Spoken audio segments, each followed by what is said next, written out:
started. Do we have, looks like we have, quorum for both groups.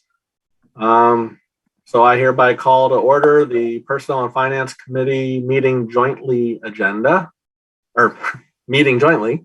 Why don't you just call the Personnel Committee to order, since you can't call the Finance Committee meeting to order?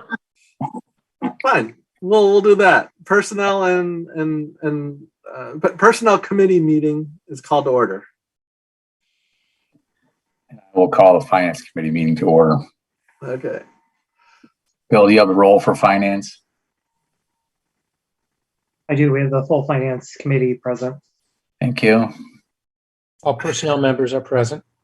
Great. Okay. First thing on the agenda, approval of the minutes.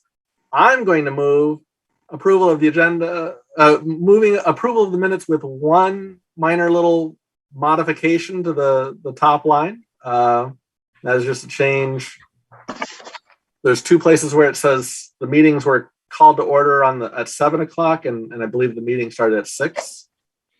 So if we can correct that, that would be my motion. Do I hear a second for personnel?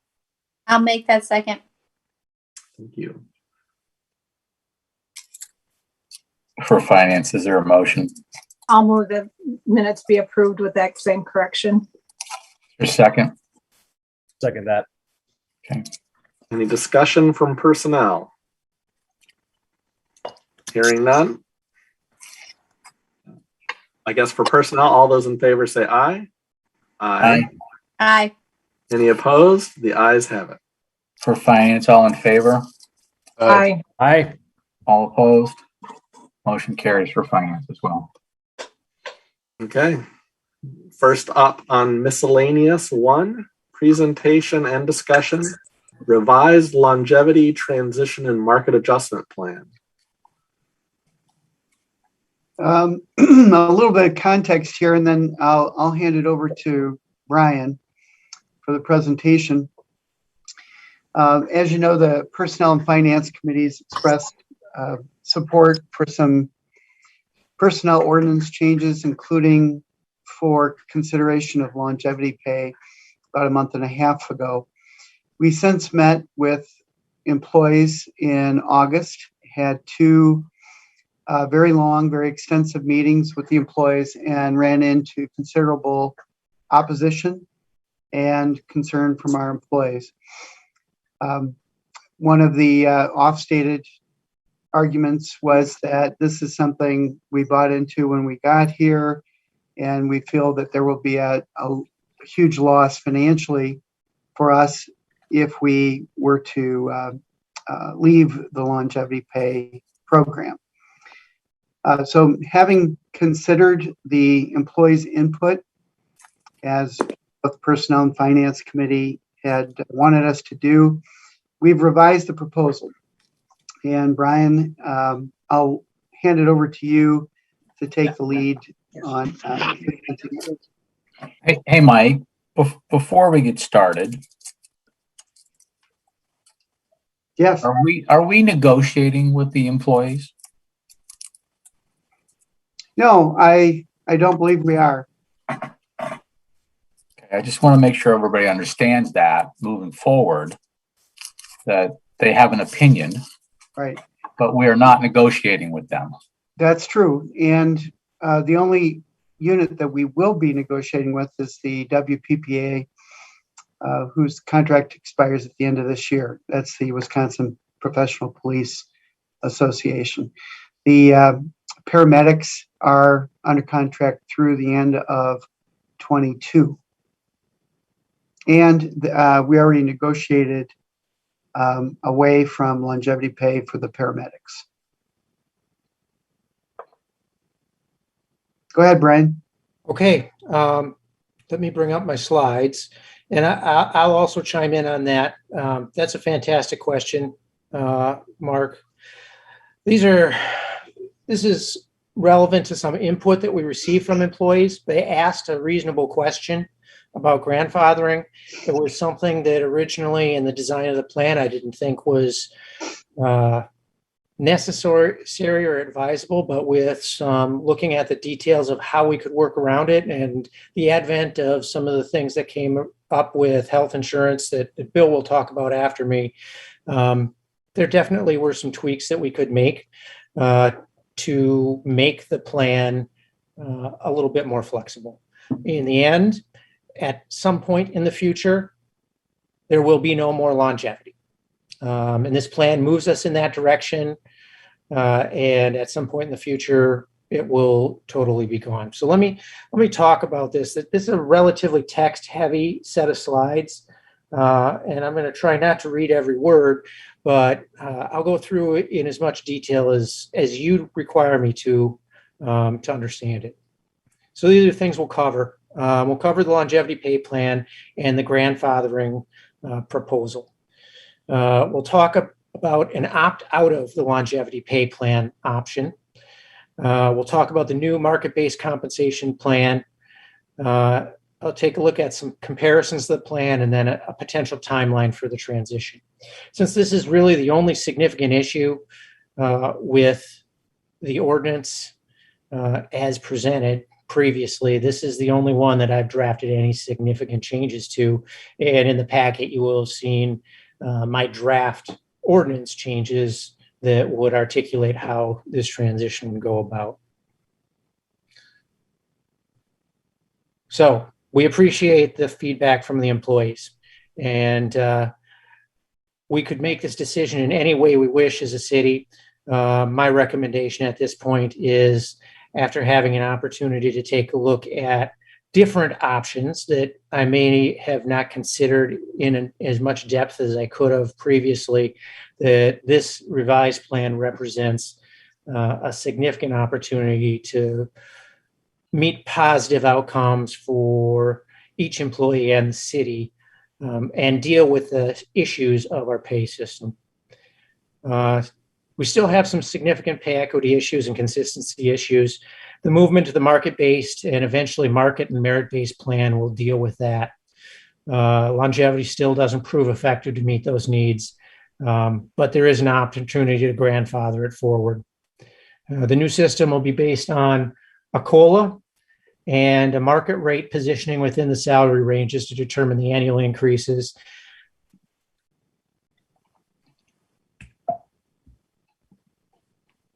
At some time in the future, it would integrate performance evaluation and merit into the increase calculation along with market.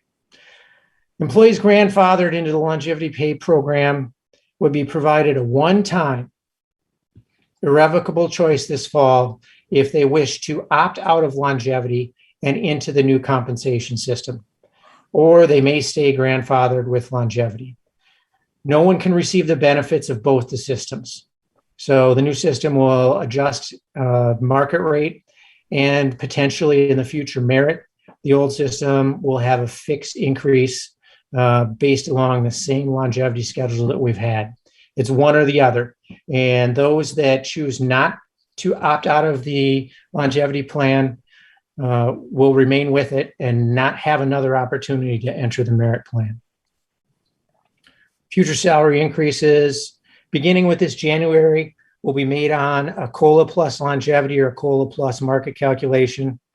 And I already talked about them not getting both. As we report compensation for employees going forward, we will report the salary and salary plus longevity as the total direct monetary compensation. So those that opt into the new plan, or any new employee that has joined us or is not eligible for grandfathering into longevity, they'll have a salary displayed. That would be their total monetary compensation when we publish the salary plan for the classified staff. Anybody that remains grandfathered in the longevity plan would see their salary plus their longevity, that total annual amount will be reflected as their total direct monetary compensation, so that it's absolutely clear what the monetary compensation and total wages are for each employee. Absent future direction by the council or fiscal limitation, and understanding that at some point in the future, the council may direct that this be changed. or we may not be able to meet the requirements based on significant changes in funding. It's envisioned that until the last employee exits the longevity plan, it'll continue. For grandfathering or continuation in the plan, any employee who by the end of this year has received at least one payment under the program is considered to have entered into longevity and automatically provided grandfathered continuation in the plan should they choose to stay with that plan. Anyone that has not received a payment, and payments go out at the beginning of December, anyone that has not received a payment by the end of this year or received a payment in the beginning of December is considered not to have entered the plan and will automatically be moved to the market plan. Any employee who chooses not to opt out of longevity remains grandfathered in longevity and will have no further opportunity to change plans for the remaining tenure of their career.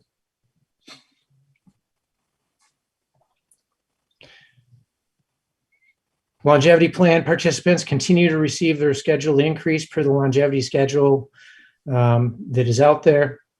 They will continue to receive their partial year catch-up at retirement, if so earned. The only employees that receive that and are eligible for that are those that are going to be grandfathered with the longevity plan, remain with longevity, and retire within the WRS system to receive this payment. Anybody moving to the market merit foregoes that partial year payment, and any employee hired that is not eligible to be grandfathered or hired in the future foregoes that payment.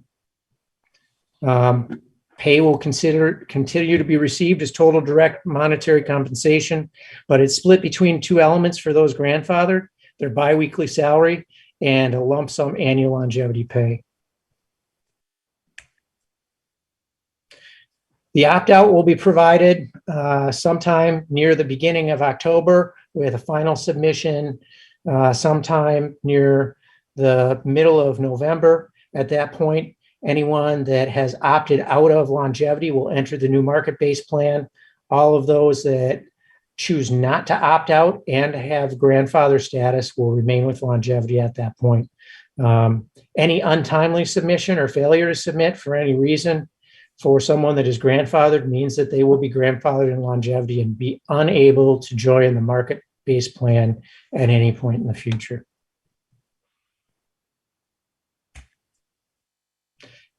The new plan, the city will transition to a market-based compensation plan for all new employees not eligible for the longevity pay plan grandfathering, and all employees grandfathered in longevity but voluntarily submitting an opt-out form.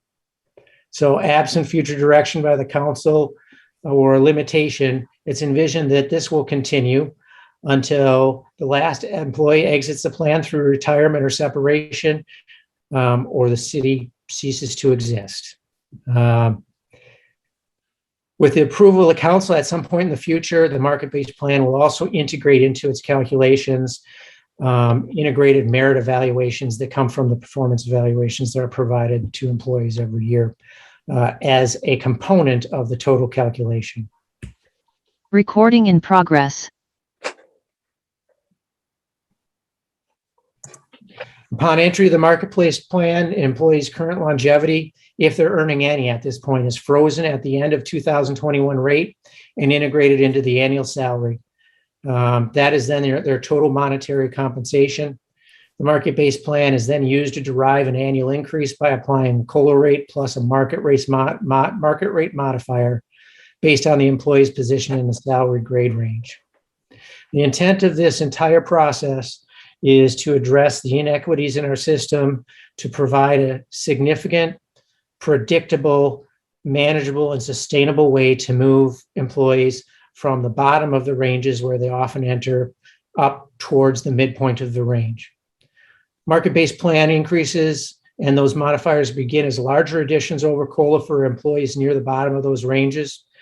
And just so everyone understands, it is not all new employees at those bottom of the ranges. We have many employees that have been with the city 10 or more years that are still seemingly glued to the bottom of the salary grade ranges.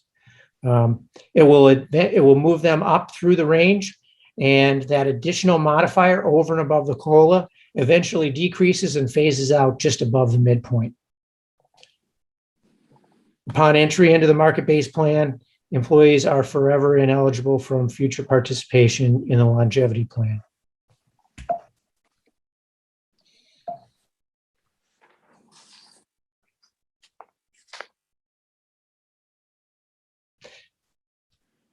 This is going to be a difficult decision for some. It is an irrevocable choice between the two plans. And at some point in the future, only the market-based plan will remain in existence. As we move forward into the future, merit increases will only be integrated into the market-based plan. They will not be available for those that are grandfathered into longevity. I believe that for most employees, understanding where they are within their salary ranges, the immediate and long-term choice between the plans should be clear for them as they make this decision whether to opt in or opt out should they be eligible for grandfathering. Common elements between both plans. The cost of living adjustment will be applied to both plans at the same level, and total direct monetary compensation will be the recognized level for total wages and salary. The market plan will feature a systematic annual increase over COLA, larger at the lower end and phasing out completely just above the midpoint. It will provide likely faster movement upward to the midpoint and then significantly slower movement towards the high end of the range. The longevity plan continues to feature an additional 1% of base pay over COLA granted per the schedule, ending at 23 years with 6% of base salary. It's paid once a year in a lump sum. It provides slower but planned consistent movement through the range. It may move someone forward through the range or it may hold their position. A great deal of that depends on the change in the value of the ranges. The size and schedule of the increase provided by longevity doesn't change or phase out with relative position in the range. If they meet one of the year breakpoints for an increase, it will always be that 1%. This is a quick comparison I ran at a couple of different points. So all of our salary grades and ranges start at about 87% of the midpoint. I included the midpoint here. All of our salary grades and ranges also cap out at 13% above the midpoint, and nobody can earn any more than that. This just shows the amount of time compared to the two moving through the different plans. For someone coming into the organization at the lower end of the range, in this case, the market rate plan would move somebody through the range significantly quicker up to about the midpoint. Somebody at exactly the midpoint, choosing between the market and longevity plan, would see that the two plans would be about equal. Somebody that currently has longevity still to earn, but is significantly above the midpoint, would probably most likely be best served by staying with longevity if they were grandfathered into it. This is the planned increase table for the market rate. So the top is the market rate modifier, broken out by the different compa ratios or positions in the salary band, starting at less than 0.87 or 87%, so below the minimum of our low of the range, and topping out at 1.06 or 6% above the range. And as you can see, the additional increase over COLA is more at the lower end and phases out pretty significantly as we move to the midpoint and above the midpoint. In this case, I've modeled a 2% COLA. So the increases as applied under the market rate plan would be shown here based on that COLA combined with the market rate modifier. There's a potential distribution between the three elements of compensation. Market the COLA increase in the longevity if we had a 2% increase in COLA. And I modeled it as if most employees chose to not trust the new system and not opt out of longevity. This is what the distribution would be. The actual distribution of how overall increases in wages would change slightly depending on that level of opt-in or opt-out. Each year, as employees leave who are grandfathered, the longevity slice would get smaller and the market increase slice gets slightly bigger. This is the tentative transition timeline and key steps. Tonight is simply a presentation so you can understand this and ask any questions. And this is inextricably tied to the presentation that Bill will give you shortly. We will talk to the employees on this Thursday. And then ideally, I would see this come back with the rest of the ordinance that remains unchanged for a first reading, a second reading, and then we would go through the steps to implement this for the first of the year with the new plan being in effect. Brian, can you go back to your chart? Yes. Give me a second to open my PowerPoint again. I closed it.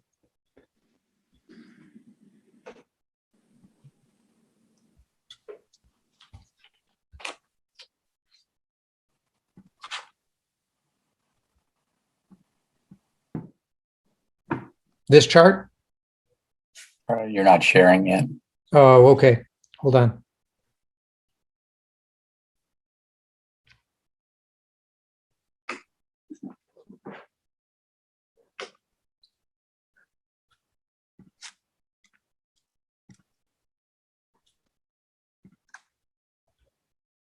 Mark, I have one? my laptop. I could just show you all. Oh, he's much better than me.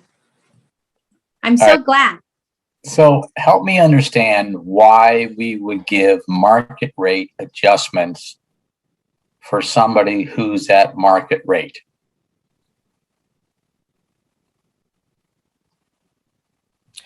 The basic bracket for market rate falls between the 0.96 and the 1.04. So a little bit above, a little bit below the 1.0. This allows employees to continue to move through the ranges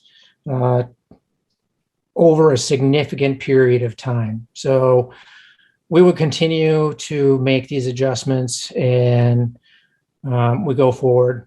I am not adverse to truncating those increases a little bit before that, and we would integrate when we're ready to merit, and the merit increases would pick up a little bit above the midpoint. That's one way to do it. This is another way where we would apply the market rate and phase it out. And I'm open to suggestion. This is a discussion that Bill, Mike, and I had extensively on where it should be phased out and how the level of phase out we would get there. The low end is up to the midpoint is pretty much the same.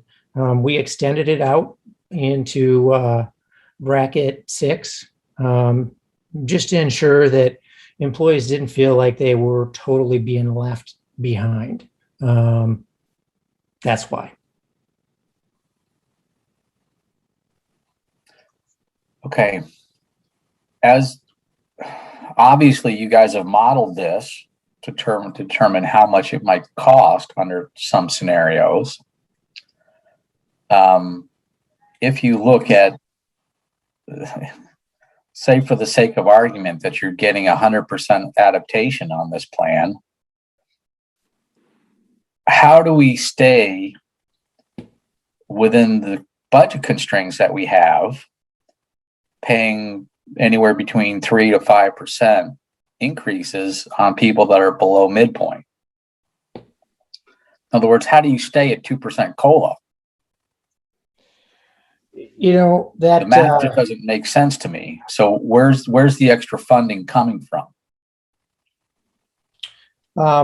Bill can probably add some of this, but I'll tell you where I see this. We have the best pay systems are able to balance and move people through ranges based on their market rates. They're able to recognize and provide a cost of living adjustment.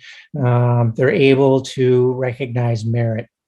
Those are three different systems and three different levers to pull. But you're absolutely right. The total bucket is whatever the bucket is. So the recommendation that I've provided Mike and Bill is that going into the budget cycle, we need to take a slightly different look at how we break this up.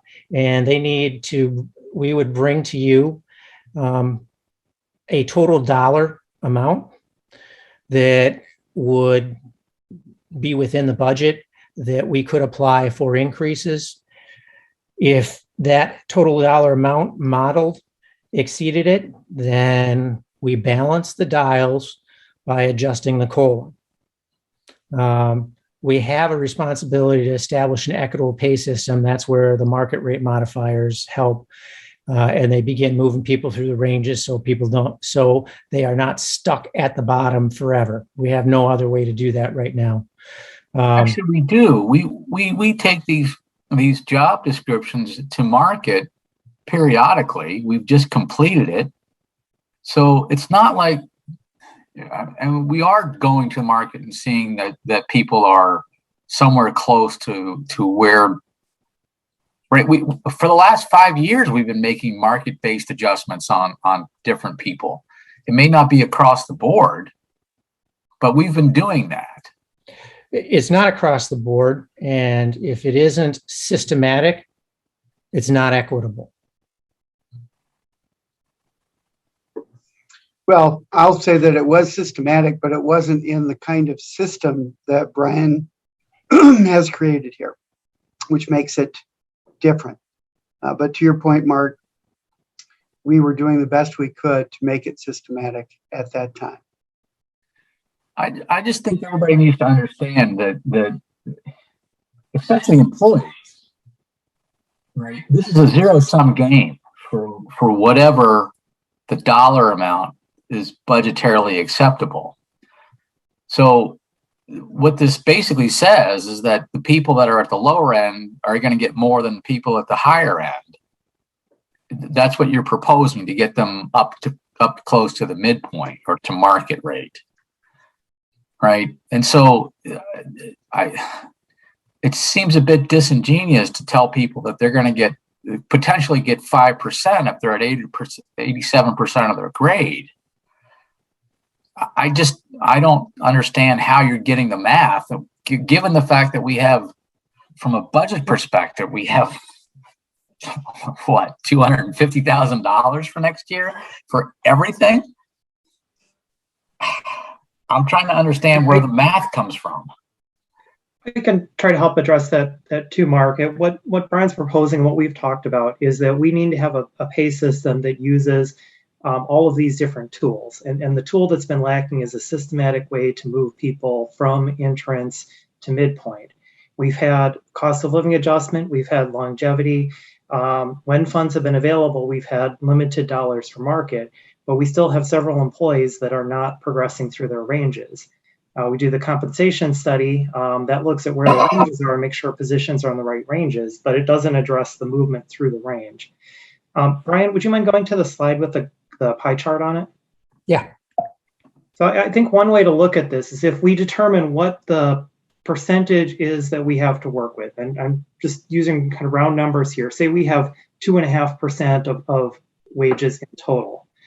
What this would show is that we would put most of that into cost of living adjustment. So, using the model that Brian put together, maybe that ends up being 2% of that goes into the cost of living adjustment. You have a piece of it that would go towards market adjustments. Perhaps that's the 0.3, and you have longevity that makes up the remainder of that, maybe a 0.2. I'm sure the numbers don't tie out exactly here because I'm just kind of going through this in my head, but I think what we would do is we'd identify what's the number we have each year in our budget, whether it be 2%, 3%, whatever, and then we allocate it across these tools. So the cost of living would be a large portion of that, but we'd also be reserving a portion of that available budget for market and for longevity. The other piece I'll say as we look at this particular budget is the next item that we're going to be discussing with the health insurance and some potential changes and savings on health insurance helps provide the opportunity to implement this type of program and to look at doing a grandfather opt-in option for longevity and start to build in a systematic method of market adjustments. Susan has her hand up, by the way.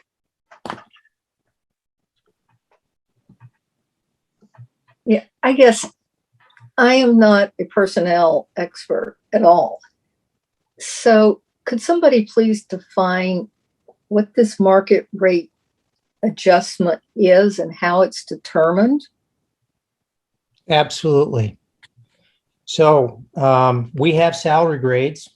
The consultant has built salary grades. They built them when we first contracted. We updated them all last year. So 1 through 22 salary grades. Each one of those is based on a midpoint. Jobs that are similar in responsibilities and weight are grouped together in those salary grades. So we don't have to have a salary band, high, low, and mid for every single job. But we could do that. Some companies do that. The midpoint is the rate at which someone meeting expectations, which means that they consistently do their job without fail, and they occasionally exceed. That midpoint is the market rate. So we were provided that market rate based on the evaluations and comparatives. From there, the salary grade goes down 13% to a 0.87 and up to a 1.13. So our spans are 26% from the top to the bottom of every one of those salary grades, with the midpoint being someone that consistently meets expectations and sometimes exceeds it. The problem that we have seen is because COLA increases and the grade levels increase with the cost of living or the cost of employment, those that have been brought in at the lowest ends of ranges are glued basically to the lowest ends of those ranges. That's not a good practice. The best practice is that you adjust and move those people that are performing well and are meeting expectations at a reasonable rate to the market rate or near the market rate, the midpoint, within a reasonable amount of time. And that enhances retention, it enhances recognition, and it enhances our employer value proposition as an employer. Above the midpoint, there's no guarantee that anyone should ever see that unless they were absolutely outstanding and we had a merit-based plan to recognize outstanding work. We have had a merit-based plan and it was administered well, but it could be administered differently. And I think that our evaluation system would need some work to be able to do that well. But if your question is, what is this market rate plan and the numbers? That's what it is, Susan. The midpoint is someone that is performing their job well and occasionally exceeding the expectations. And that is the average provided to us by the consultant when they evaluated comparatives, they evaluated the specific job description, they evaluated the supervisor's evaluation of that description, and the employee's evaluation of the description. And they are very close across the board with our comparative cities. Does that answer your question? I think so. I would need to sit down and actually look at one of these pay scales to see what's going on. But are you saying are we getting rid of merit-based pay too? Well, we didn't fund it last year. Right. It is not factored into this year. And to effectively administer merit-based pay, We need to take a look at our evaluation system. My assessment as an HR professional and a trained compensation designer is that it doesn't have the necessary tools to consistently and equitably distribute merit pay right now. Well, we would need some revisions, but that can be done. That can be done, so we could still give merit pay in the future. Absolutely. And that is in the slides. I said that is a plan. I mean, we should be integrating merit pay into the market-based system in the future. Absolutely, we should. Yes. Okay. One of Thank the you. things I think to understand in all this too is, even though we made really good faith attempts at merit pay and moving people through the system, it amounted to about $25,000 a year on a payroll of about 15 million. And there's very little effect that you can make with the dollars that have been allocated for that purpose.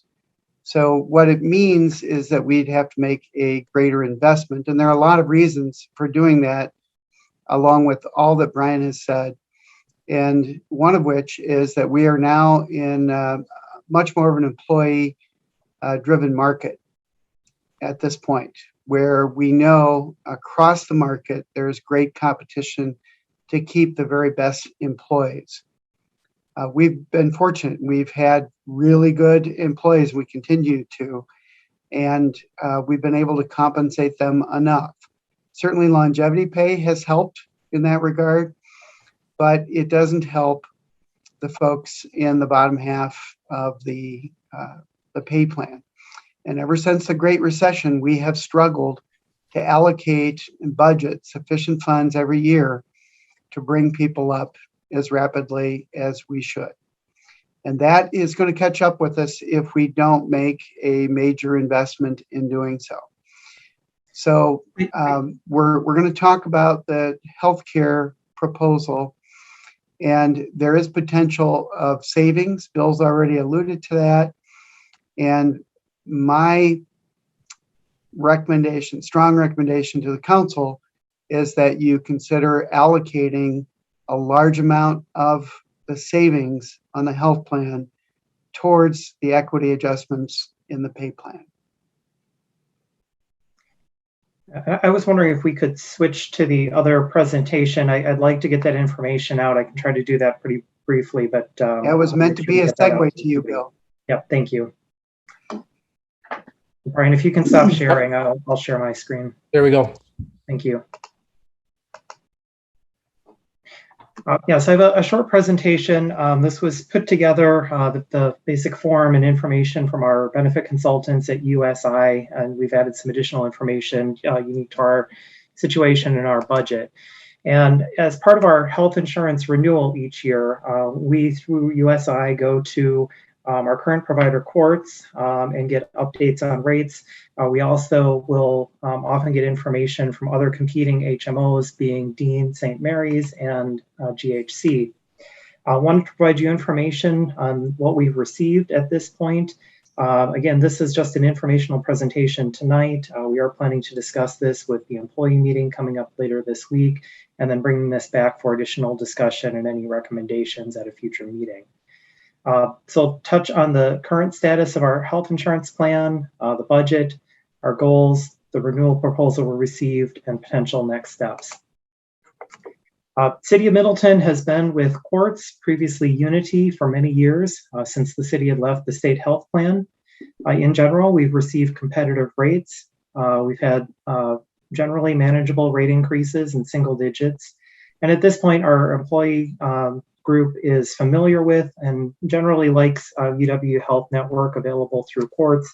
We occasionally hear of issues, but I think generally people are familiar with and satisfied with the benefit and providers. This next slide goes through the history of our actual health insurance costs compared to our premiums that are paid. The line labeled compare shows the ratio for the health insurance provider. They want that ratio to be less than 100%, so they're getting their profit and the difference between the premiums and the total amount of claims paid. We did have a couple of higher years in 2018 and 2019. Our final data for 2020, we were at about 75%. And as this was put together for the first 3 months of this year, we were at 66%. On the bottom, you'll see the renewal increases that we got from courts. So it's been in single digits. We had a couple higher years. In 2020, we had a 4.9%. And the best rate that we've been able to negotiate for 2022 going forward would be a 4.9% increase. So looking at where we are compared to the state health plan, the City of Middleton plan is outperforming both in terms of the total rate that's being paid and the plan design and benefit provided to the employees. Compared to other municipalities, our plan is competitive both with rates and the plan design. As part of the renewal process this year, we obtained the quote with courts and attempt to negotiate down as far as we could, which resulted in a 4.9% increase. We also obtained a quote from Dean St. Mary's for an equivalent plan, so providing same plan structure and equivalent benefits, what their rate would be. And we found that courts is less competitive than in prior years when we've been able to go back to them, and less competitive than Dean. And so the best renewal quotes that we have at this point is courts is showing a 4.9% increase over current rates, whereas Dean has quoted us for an equivalent plan, a 4.9% decrease compared to what we're paying in 2021. So about a 10% spread between the courts plan and the Dean for an equivalent plan structure and level of coverage. And we just wanted to note that Dean has been very aggressive in the marketplace, and Middleton Cross Plains Area School District, effective January 1st of 2022, are no longer going to be offering a courts option. They're going to be consolidating with Dean and providing health insurance through Dean as their sole provider. For our budget status, as we know, our budget is tight this year. Our allowable property tax levy limit based on net new construction is an increase of about 1.84%, or just under $250,000. Savings in health insurance costs could allow the city to potentially provide a competitive cost of living adjustment, as well as to address the market rate adjustments that Brian talked about in the plan, and looking at trying to provide both a grandfathering opt-out option for longevity, as well as providing market adjustments and maintaining competitive cost of living adjustment. This just puts those numbers for the increases in context of our budget. So for courts, a 4.9% increase is an additional about $96,000 in cost to the city. For the employee who would also be paying through their premium contributions, that's about $44 a year for single and about $110 on a family plan. In comparison, going to Dean and St. Mary's with a 4.9% decrease would save the city about $96,000 a year, and you'd have equivalent savings for employee premium contributions of $44 single, $110 family. So when you put those two together, the difference between the court's increase and a potential decrease to Dean, city savings about $191,000. For employees, they would see in a single plan $88 in savings, or about $220 on a family plan. As we look at our health insurance goals, provide clear direction and communication on priorities. That's something that we discuss with USI each year, of wanting to continue to provide a quality benefit and remaining competitive. We want providers and staff that are engaged on the city's employee priorities, and we would like to have a provider that works with us on improving health through a sustainable plan that includes wellness and other options, continue to provide access to high quality and high value providers, and we want to maintain a simplified plan design and not introduce additional complications in the plan structure that make it harder to use or understand the benefit. So based on those goals, competition is one of the key items, and we find ourselves this year where courts is unwilling to provide as attractive of a rate. They're also unwilling to provide multiple year future rate quotes, whereas Dean has both provided an aggressive rate as well as some rate caps for the next 2 years. Looking at the marketplace, where GHC, the other big HMO in the market is, their rates are not competitive. And some of the other plans that are offered statewide are also not able to compete with the local HMOs. So it's really courts, GHC, and Dean that provide the most attractive rates in the Dane County marketplace. And finally, our rates with either courts or Dean would be below where we'd be with the state health plan. This slide looks at the total savings between courts and Dean. These are employee and employer, so city and employee. But when you add those together, the savings in the first year is about $220,000. And if you factor in savings over a 3-year period of time where Dean has provided the rate quotes, that's up almost $700,000 over a 3-year period. So it's a significant enough savings that we thought it was important to present the option. Where we are at this point, tonight we have the informational presentation. Also included in your packet is a draft frequently asked questions about Dean's health system, as well as a plan comparison document between courts and Dean. We're going to be having the meeting with our employees on September 9th and providing them those documents as well. We'll also have representatives from Dean available to answer any questions they would have about looking at a potential switch.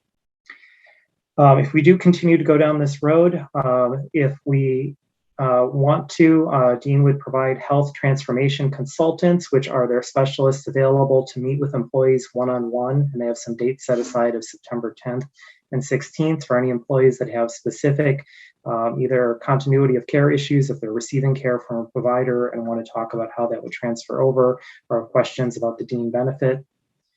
After getting information out to employees and receiving any feedback, we would anticipate coming back on September 21st to the Finance and Personnel Committees, discussing that feedback, discussing the positives and negatives, and at that point there could be potential recommendations on choice of health plan provider. And then finally, if a decision is made to go forward with a change, we'd be looking at finalizing that frequently asked questions, working with the Dean Welcome Center to get information out to employees, having additional appointments available one-on-one with employees if needed, doing potential open houses with providers, and then leading into the open enrollment process this fall. And then the other documents are this plan comparison, which I won't go through, but which is available for anyone's review. Essentially, they're very similar plan coverages. And then there is the frequently asked questions at the end. So I'd be open for any questions, as well as on this, as well as the first topic. And Mike and Brian and I have worked together on this, and I'm sure we'll all be available to answer questions. So what I hear is that you have $100,000 potentially for next year, right? The $95,000. And you're proposing to spend that money by making market rate adjustments. So now you've already spent all that money. What are you going to do in 23? Because you don't have that savings any longer. Well, like we were saying earlier, we need to each year identify what is the total dollar amount that we have for adjustments, and then that would be allocated across cost of living, longevity for those that are grandfathered in, and market adjustments. The savings from this year would help us fund making all of those adjustments this year in a year where we have a low net new construction for our levy limit. Hopefully in future years, our net new construction is closer to its average of about 2.5% rather than 1.8%. Also, potentially looking at the change in health provider would provide rate caps in future years. So that helps control future health insurance increases, which should make it more possible to provide competitive adjustments for wages. But it is something that we will have to look at each year and determine what is the available number. And if there are other constraints and there's a smaller pool, then that would need to be allocated between those three items of the cost of living adjustment, market adjustments, and longevity. So let me just make sure I get this out. I mean, I applaud the efforts to save money, but with I think what was the number, $100,000 or $245,000. The assumption is that there's not a better use of that $95,000 from healthcare than spending on employee market rate adjustments. Right. And we have not even heard from people's budget discussions. I think it's a no-brainer. You right. If you have savings to be had, you go get them. But I think trying to allocate those to market rate adjustments at this point could be a fool's errand because we may need it for something else. Right? It's one-time money, and we just need to be very careful. You're the one that is coordinating the budget roll-ups. What are you seeing in terms of spend that's not employee-based that we may have to figure out how to fund? I mean, that's the issue that I have, is that we, it's great to do these savings, but before we go spending it, we need to understand the entire picture of what we have to deal with. Yeah, in the budget document that I had sent out the link to earlier today, that is based on current situation, authorized staff, and known costs. So we have cost of living estimated at 2%. That's what we're seeing as the average in the market. We have a 4.9% increase in health insurance included in those numbers because that's the best rate we have from our current provider. Obviously, we need to look at this altogether in the budget context. If there is a move to change healthcare providers compared to what's in that requested budget document, that would free up about $190,000 to go from that 4.9% increase to a 4.9% decrease. We've let all the departments know that the cost of living, it's in there as a placeholder at 2%, but that has not been set yet, and that will be up to the Finance Committee and ultimately the Council to determine what's affordable this year for a cost of living adjustment. I would say that I think that it is important for the city to try to find a way to provide a competitive cost of living adjustment, provide some method to move employees through their ranges towards the midpoint, and based on the recommendation that we have and the feedback from the employees, looking at the grandfathering option for longevity. And I would look at those as priorities before funding new initiatives or new positions. And there are several new positions requested in the budget. That will obviously be a choice for the council of where they weigh those priorities. But I think that if we don't address the issues that Brian has identified with our pay system, we're going to have issues with employee retention. We're also going to have issues with equity across departments and across different employee groups. Tell me again the payroll amount for the general fund. In ballpark terms, about 12 million. So what we just said, if we fund 2% COLA, you've just taken up all of the allowable levy limit, which leaves you the $190,000 from the healthcare savings to fund everything else. Just ballpark numbers. True, but of course there are other revenues to consider. There's other expenditure adjustments, and when we start doing the meetings this Thursday, we'll lay out where all of those are in total based on the requested budget. But obviously, the property tax levy increase is one of the largest changes. So I understand your point. There's limited resources, but there are other pieces that we'll need to look at too as we add that together. And if I could just add, the compensation system has to address the needs of the city as a whole and the advancement of our employees to be able to retain them. It doesn't now. It has no tools to do that. And the tools to do that should not be an individual lump sum allocation of dollars and then discretionary distribution of those dollars based on lobbying of you as the council.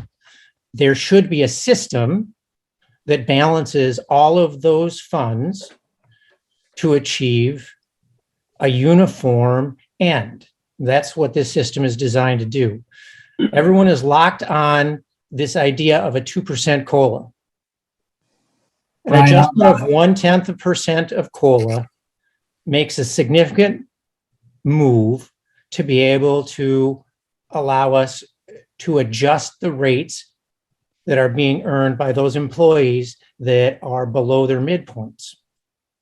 It is a best practice compensation system.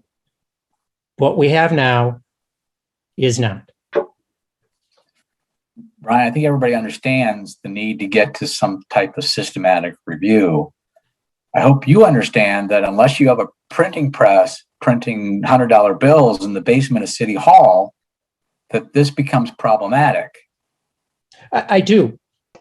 There is only one bucket of money, but we have to allocate that bucket of money to accomplish everything. And if that means it's a 1.8% COLA, and that allows us to balance all the dials across all of the different elements, then it's a 1.8% COLA, and we meet the requirements that we need for market rate adjustments, and we meet the requirements we need for grandfathering longevity until longevity is gone. We can't just do one. I understand that there is only one bucket of money, but we have to use it intelligently to accomplish all of the objectives that are important to provide a compensation system that addresses the needs of our employees.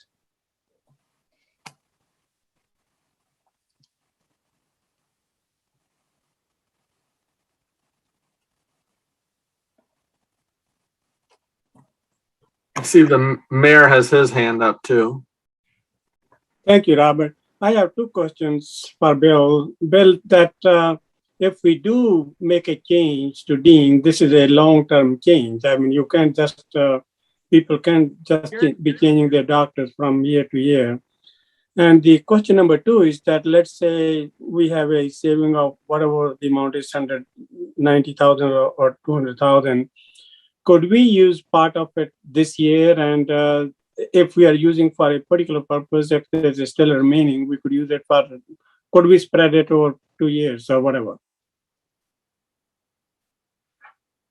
Yeah, to your first point, I would agree that we wouldn't want to be looking at potentially changing insurance and having employees changing providers every year. I think if we go into this, it needs to be with the intent that we would be staying with Dean for a period of time.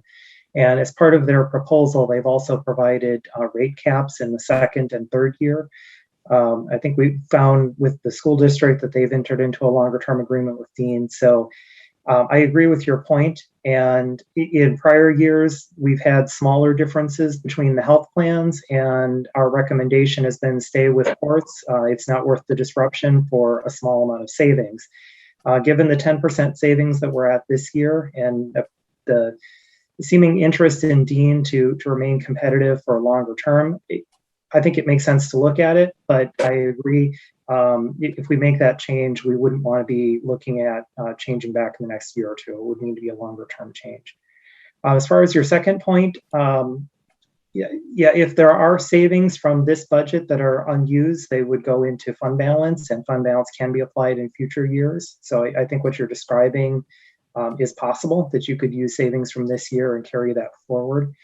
When we looked at where courts is and where Dean is, you would benefit from savings in each year. So if courts were a 5% increase, and then they have future increases of 5% or higher on top of that, compared to Dean, which is lower than we are now, and then having the rate caps in place, that's where we were showing that between the two over a 3-year period, you're saving $200,000 a year each year over 3 years in that example. Only in a direct comparison, but you know that what will happen is that those future year differences will go to something else by default. They'll have to, because it becomes your base. Yeah. Right. In fact, I don't have any issue. Again, I think we're premature in trying to spend this money on a rate plan until we see what the entire budget picture looks like. I think we should go ahead and do the change to Dean, because that's a prudent thing to do from a finance perspective. But I'm convinced that until we see the entire budget picture, we should not be making any commitments for doing anything from a pay perspective. Mark, this is why we are presenting for information only tonight. We would look to bring back the ordinance on the 21st for first reading and final reading October 5th if council approves at first reading. So, Mike, do you need a motion then in order for us to move forward with? No, we were just presenting for information alone tonight. But, we'd appreciate your thoughts. We've gotten Mark Sullivan's thoughts, but it'd be good to hear from some of the rest of you as well. Welcome to the best day of the year, draft day. Oh. Let me ask you another question, Mike. Sure, Mark. If you are asking for approval of the ordinance, by the time of the second ordinance reading, we will not have the budget finalized.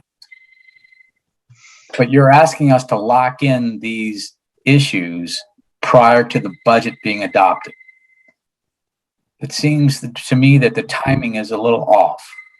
Well, the ordinance wouldn't lock in what we were talking about in the use of the savings from the health plan.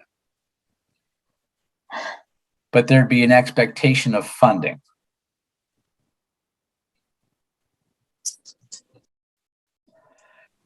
I don't think you can do the second reading of that ordinance until the budget is adopted.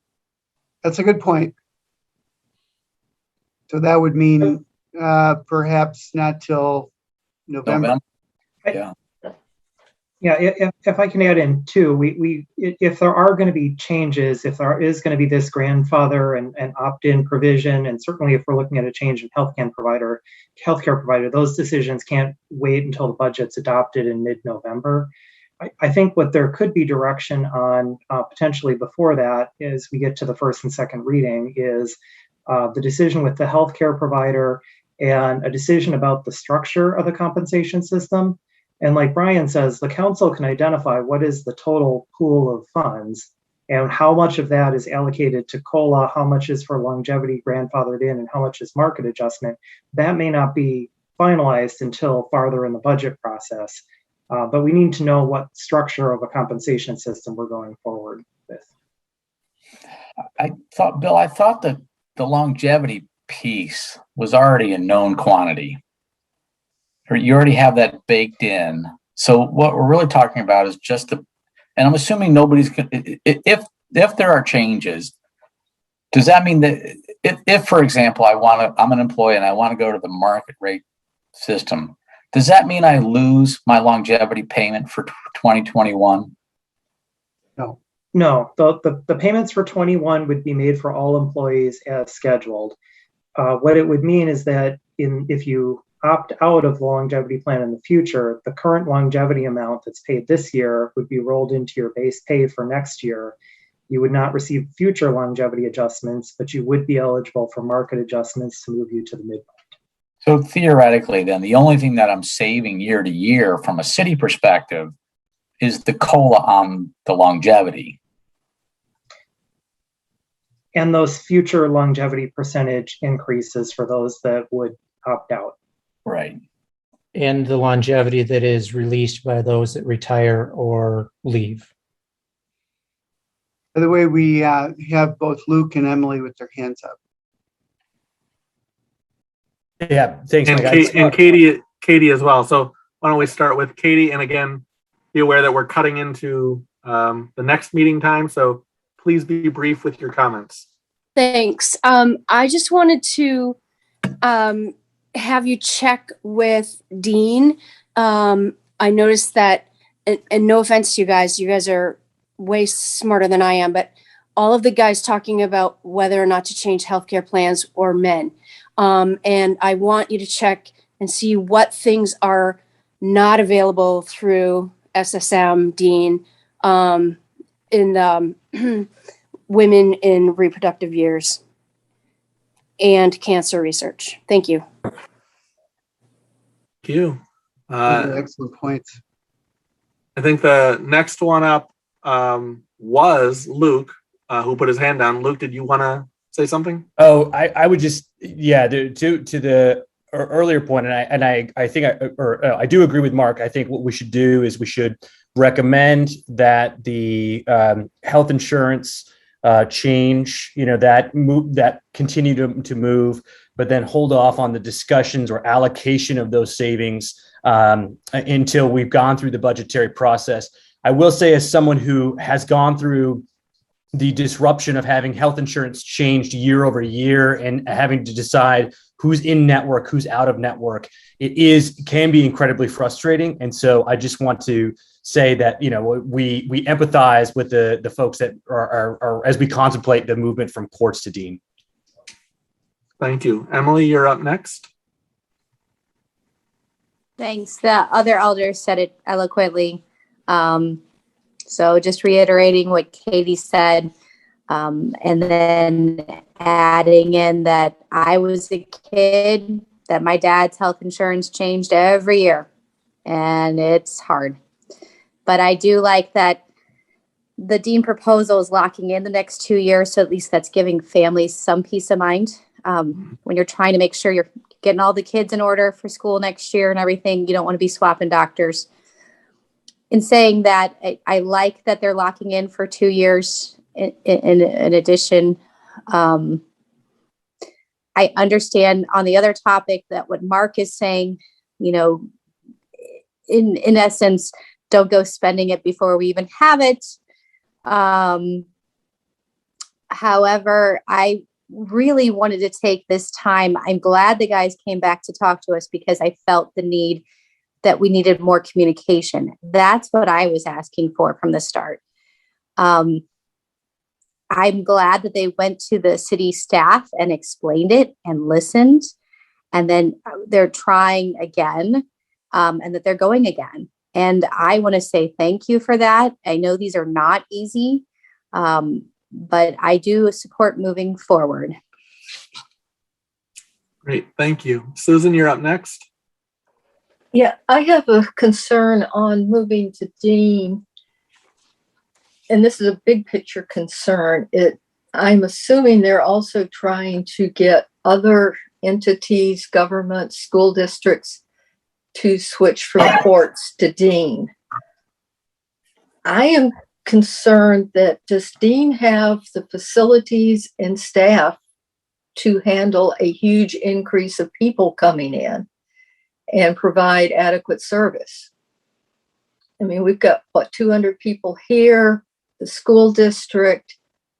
It starts adding up. And when I looked at providers for at least, the general practitioner, pediatrician, internal medicine people on the west side, it was a very short list. Mm-hmm. And if you're going to be adding a huge number of people, I have a concern over that. So that needs to be considered. The other thing that I keep hearing in the background, and I'm aware of, because of the levy limit not letting us increase the levy for inflation, since we've been covering that with new growth, I'm just curious how long that's really sustainable for. And we need to look at it in terms of the big picture. And I know the solution is not pleasant, but I don't want to keep taking it out on our employees when we need money each year. And we need to really have a good discussion on that. Okay, thanks, Susan. If there's no further comments from the Personnel Committee, I would accept a motion for adjournment of personnel. I'll make that motion. This is Emily. Do I hear a second? Second. All those in favor of personnel adjourning, say aye. Aye. Aye. Yeah. Any opposed? The ayes have it. Personnel is adjourned. Good luck with finance. You say that with some glee in your voice. All right. First item for finance is approval of the minutes from the August 17th meeting. Is there a motion? So moved. Second. Any discussion? Okay, hearing none. All those in favor signify by saying aye. Aye. Aye. All those opposed? And the motion carries. Audit of the bills. Is there a motion? So moved. Is there a second? Second. Is there any additions? Yes, there's one addition for YWCA Madison Incorporated for training at the library, $4,400. And then I would just note that in addition to the regular item, there's also credit cards for the month of August, $289, $116.58. Is the YWCA out of the library fund or general fund? It is library fund. Okay. Any other discussion? The people that moved in second, were those adjustments or those additions acceptable? They are indeed. All right. All those in favor of approving the audit of the bills signify by saying aye. Aye. Aye. All those opposed, and motion carries. Item 1 under agreements and contracts is agreement with HydroCorp for water utility cross connection control program. Is there a motion? Second that. Is there any discussion? Okay, hearing none. All those in favor signify by saying aye. Aye. Aye. Aye. All those opposed? Motion carries. Item 2 is amendment to development agreement by and between the City of Middleton, JT Klein Company, Inc., and Oak Ridge Middleton, LLC. Is there a motion? So moved. Is there a second? I'll second. Is there any discussion? I have a question. This amendment, we're going from, what was it, 1.475 million to 6 million for, explain that to me. It's 475 to 6, and that's the amount. Yeah. Yeah, 475 to 6. Yeah, it's Right. 4.75 to 6 million, which is the maximum amount that they are able to borrow and have our TIF loan, our TIF mortgage be subordinate to that amount of the primary financing. The original number was provided by the developer as part of their initial financing package, and we structured this one with the TIF mortgage in place for security because it was upfront city provided assistance where we issued a state trust fund loan and made the payment up front. So we wanted to have guarantees in place to make sure that the building was constructed and it was valued appropriately so that we would be getting our TIF payments back in to pay our debt service. At this point, the project is completed, stabilized. Its current value is beyond the minimum in the agreement. And that's why at this point we felt comfortable accepting the developer doing this longer term financing and increasing the dollar amount of their primary financing because the project's generating sufficient TIF increment to pay its obligations. So it's not an increase of TIF money. It's just collateralization is what you're saying. Correct. Yeah, it doesn't change the city's amount of TIF that's provided. It's just the collateral that they're providing. Or that it's basically the TIF mortgage, which if there were a shortfall, we would seek it from the developer and we would have the ability to place as a special charge on the tax roll. We also have a TIF mortgage in place and a personal guarantee from the developer as additional security. So this is just affecting that dollar amount of the primary financing of which our TIF mortgage would be subordinate. So it affects our security of the obligation, but again, given that the project is now completed, valued, and paying the required amount, we felt that we're in a good position here versus when the project hadn't been constructed yet. Is this different than when we had another developer after the project was completed? He wanted to increase the TIF amount because he had different square footages. Is this a different kind of situation? Yeah, this is a different situation. So in that situation, that was developer financed TIF. And we had an agreement that had a maximum amount that we would pay. And the developer was asking for an increase in that maximum amount of TIF that would be paid over the life of the project. In this case, the amount of TIF being provided doesn't change. We provided it upfront for the project as a city finance project. And this just affects the agreement that we have should there be a shortfall payment in the future. So it doesn't change the amount of TIF that's going into it. It just lets them borrow additional funds against the project as part of their long-term financing. So Thank you. the real risk here is if at some point in the future, the developer faces a loss in the market and does not have the cash to pay the mortgage back, right? Pay even his first mortgage. Because we're in a subordinate position, the holder of the first mortgage has higher rights than we do.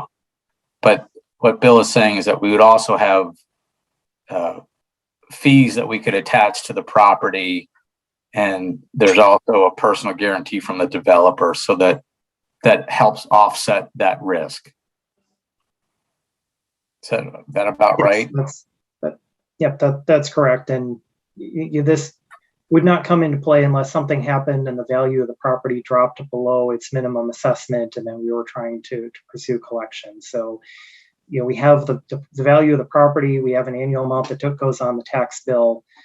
Taxes are in a higher position than the financing. So we have other layers in place that provide us with protection, make sure that the minimum payments are made.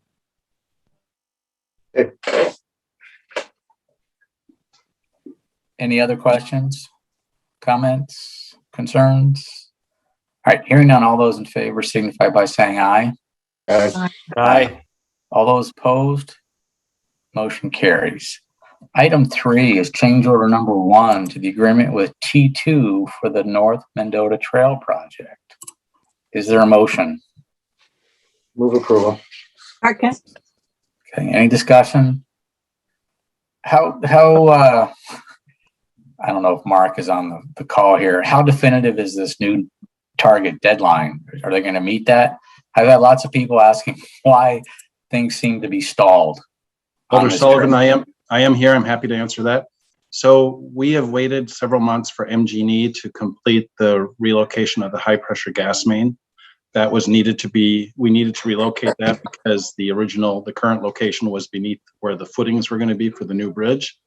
And it took MG&E quite some time to negotiate the easement necessary from the Harbor Village condo folks. And so that has now transpired. They are in the process of relocating the gas main. Once they are done with that this week, T2 anticipates a 5-week completion for finishing the path and installing the bridge. And they're going to pave the path from the creek. You're on mute, Mark. From the creek all the way up to the terminal point up there. Right, up at Highland Way, right. Yeah. And so one last question. Cool car on the parade. What was that? I'm sorry, the what? The cool car you were with in the parade. What car was that? That was a 2000 Corvette converted to look like a 1953. That was a Lake City, Minnesota couple that was driving it. There was a convertible convention in town with about 200 convertibles, and several of them offered to participate in our parade and carry the dignitaries this year. So I didn't expect that question from you. Cool looking car. All right, thank you. Any other questions, concerns, comments? Hearing none. All those in favor signify by saying aye. Aye. Aye. All those opposed? Motion carries.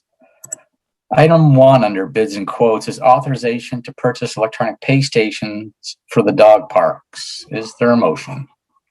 So moved. Is there a second? Second. Any discussion? So this is all being paid by basically the dog park fund. Segregated money from PRFC. That's correct. Any other questions, comments, concerns? Going once, going twice. All those in favor signify by saying aye. Aye. Aye. All those opposed? Motion carries. Item 2 is award of quote to Hellenbrand Brothers Excavating, Inc. for raising of the property at 6706 Century Avenue. Is there a motion? Move approval. Second. Second. So I did have one question. I thought that we had already approved this. Did we not approve this? I believe you approved the allocation of funding for this, but not the specific contractor that's going to be doing the work. Okay. Yeah, and one small item here, we're not going to give a construction lien because we can't. So make this subject to attorney approval. That's my motion. And the seconder, is that okay? Yes. So, all right. Any other discussion on this? Have they given you a date, or they were waiting for the approval first? This is Jim. So I have talked to the excavating company today as to when they could, the soonest they could get in there, and he is scheduling work right now for the 20th. So it would be at least another week. I have Okay. informed the owner that I would be in there this Friday. That gave her 2 weeks to remove her property, and she is working under that understanding right now to have everything on her end done by this Friday. Okay. All right. Any other questions, comments, concerns? All right. Hearing none. All those in favor signify by saying aye. Aye. Aye. All those opposed? Motion carries. Is there a motion to adjourn? So moved. I'll move. Second. Okay. All in favor? Aye. Finance is adjourned.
Councilmember Burke, Present.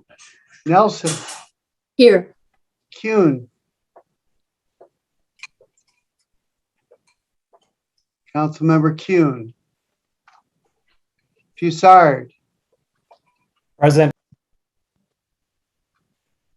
West, Present. Ramsey, Here. and Sullivan. Here. And once again, Emily Kuhn. Here. Thank you. Okay. All present everybody's- and accounted for. Thank you, Mike. So the next part of the meeting is public comments, and if you'd like to speak, I know Katie is going to speak, but and Luke and Lisa Gennaro. I would like to also, Gurdeep. Okay. And well, And I'm so- going to start. Please raise your hand. I'm going to start with the citizen. That's Lisa Gennaro first. Lisa and then Kermit Hovey. Lisa, please go ahead. Hey, thank you. I'm here as a private citizen and a member of the Middleton Equity Connection, and I'm here to urge council members to vote in favor of Resolution 2021-43, supporting education of Middleton residents about U.S. history. I'm delighted about the changes taking place in the MCP ASD social studies curriculum, and I applaud the district leaders, staff, and supporters for having the vision and the courage to make these changes.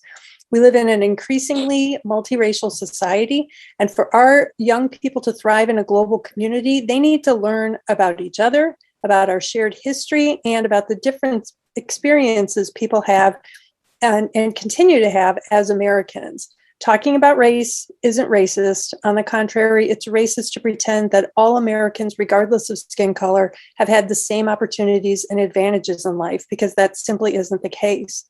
Since George Floyd was murdered last year, I've been doing a lot of learning and a lot of self-reflecting. Just yesterday, I finished Heather McGhee's excellent book, The Sum of Us, What Racism Costs Everyone and How We Can Prosper Together. This book has helped me fill in a lot of gaps in my understanding of, or really my exposure to, U.S. history. Other books have likewise opened my eyes, such as Caste by Isabel Wilkerson, How to Be an Anti-Racist by Ibram Kendi, and The Color of Law, How Our Government Segregated America by Richard Rothstein. As I read these books, one question kept popping up in my mind, and that was, why didn't I learn about any of this in school? Things like the Tulsa Race Massacre of 1921, or how, when faced with integrating public services, city leaders in Montgomery, Alabama, chose to fill in and pave over their public swimming pool rather than allow Black residents to use it, or how, through New Deal era programs, the federal government subsidized wealth creation for white Americans, but deliberately withheld these benefits from Black Americans. In school, I learned that Jackie Robinson broke the color barrier in baseball, but we didn't talk at all about why there was a color barrier in the first place. In The Sum of Us, Heather McGhee wrote, we've tried a do-it-yourself approach to writing the racial narrative about America, but the forces selling denial, ignorance, and projection have succeeded in robbing us of our own shared history, both the pain and the resilience. It's time to tell the truth with a nationwide process that involves all of us in setting the facts straight so that we can move forward with a new story together, end quote. I'm so glad to know that starting this year, students in our district will learn a more complete, unvarnished history of America. And I'm proud that Middleton is a place where students will have the tools they need to start writing that new story together. Thank you. Thank you, Lisa. So the next one is Kermit Hovey. Kermit, please go ahead. Hello, thank you, Gurdeep, and thank you, alders. My name again is Kermit Hovey, and under just every hat I wear, from Citizens Climate Lobby to 350 Madison to the Middleton Sustainability Committee and more, I have to both celebrate Middleton and call it to further climate action. I first acknowledge and applaud the leadership role Middleton has played in the climate crisis. In 2016, the Middleton Climate Referendum gave city government its marching orders to support a national carbon price and to make decisions and set policy in ways that work to address the climate crisis. Middleton passed a clean energy resolution shortly after that, hired a full-time sustainability coordinator, and has pushed to view and understand our challenges through a climate change lens. Dane County has even recognized Middleton as a climate champion. That said, we can't rest on our laurels. So much more needs to be done. The urgency of this need for more and faster action has been underscored by last month's Intergovernmental Panel on Climate Change Assessment, report number 6, which in brief says it's worse than we thought, getting worse faster than we thought, and we need to act faster than we have so far to keep it from getting worse than we can endure. Medical journals from around the world just jointly published an urgent call to action to address climate change to prevent it from becoming a far worse global disaster than the COVID pandemic. And we know how bad that has been. So keep the solar arrays for well 6 and 8 in the budget. Keep the solar array for the golf course in the budget. And let's make sure that each and every routine expenditure in other parts of the budget is made in ways that shift Middleton away from fossil fuels. And further, let's make sure that infrastructure is built and built back better to withstand climate-induced weather disasters like the 2018 floods we had here and like Hurricane Ida and its cross-country aftermath.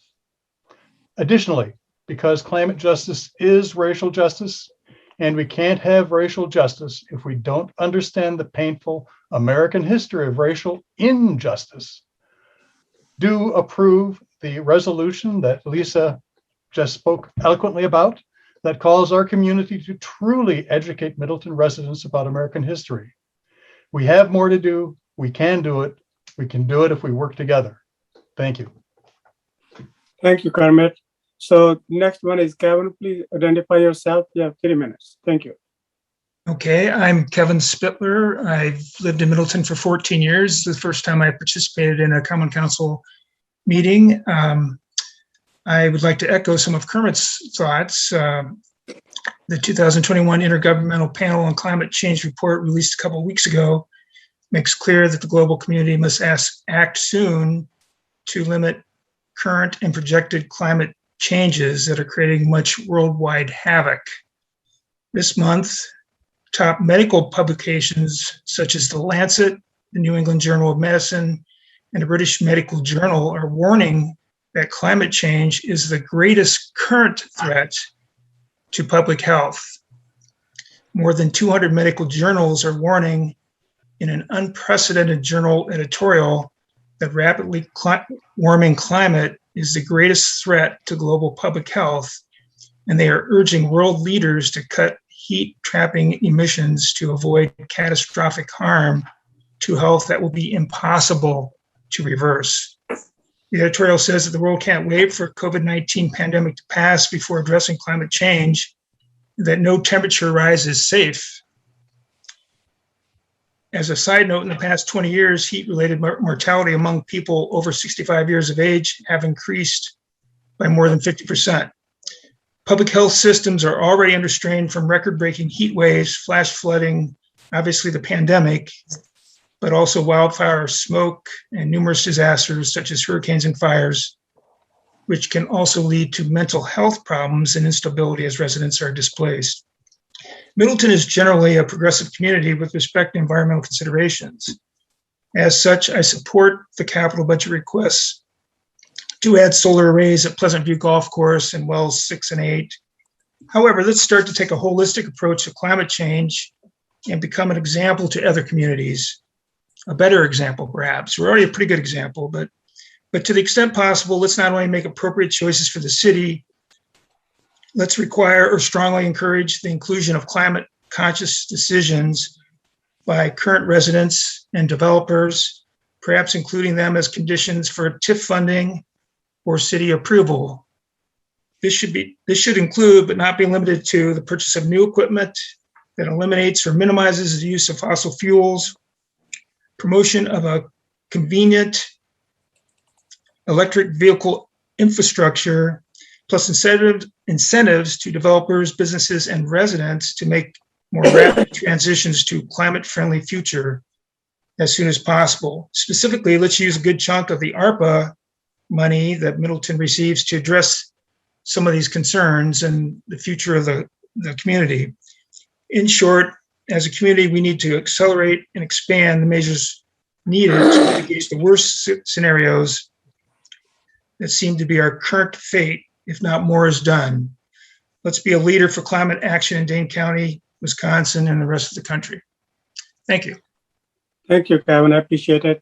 So the next one is Betsy Day. You have 3 minutes, Betsy. Okay, yes, thank you. My name is Betsy Day. I live at 6429 Maywood Avenue, and I'm part of the Middleton Equity Team.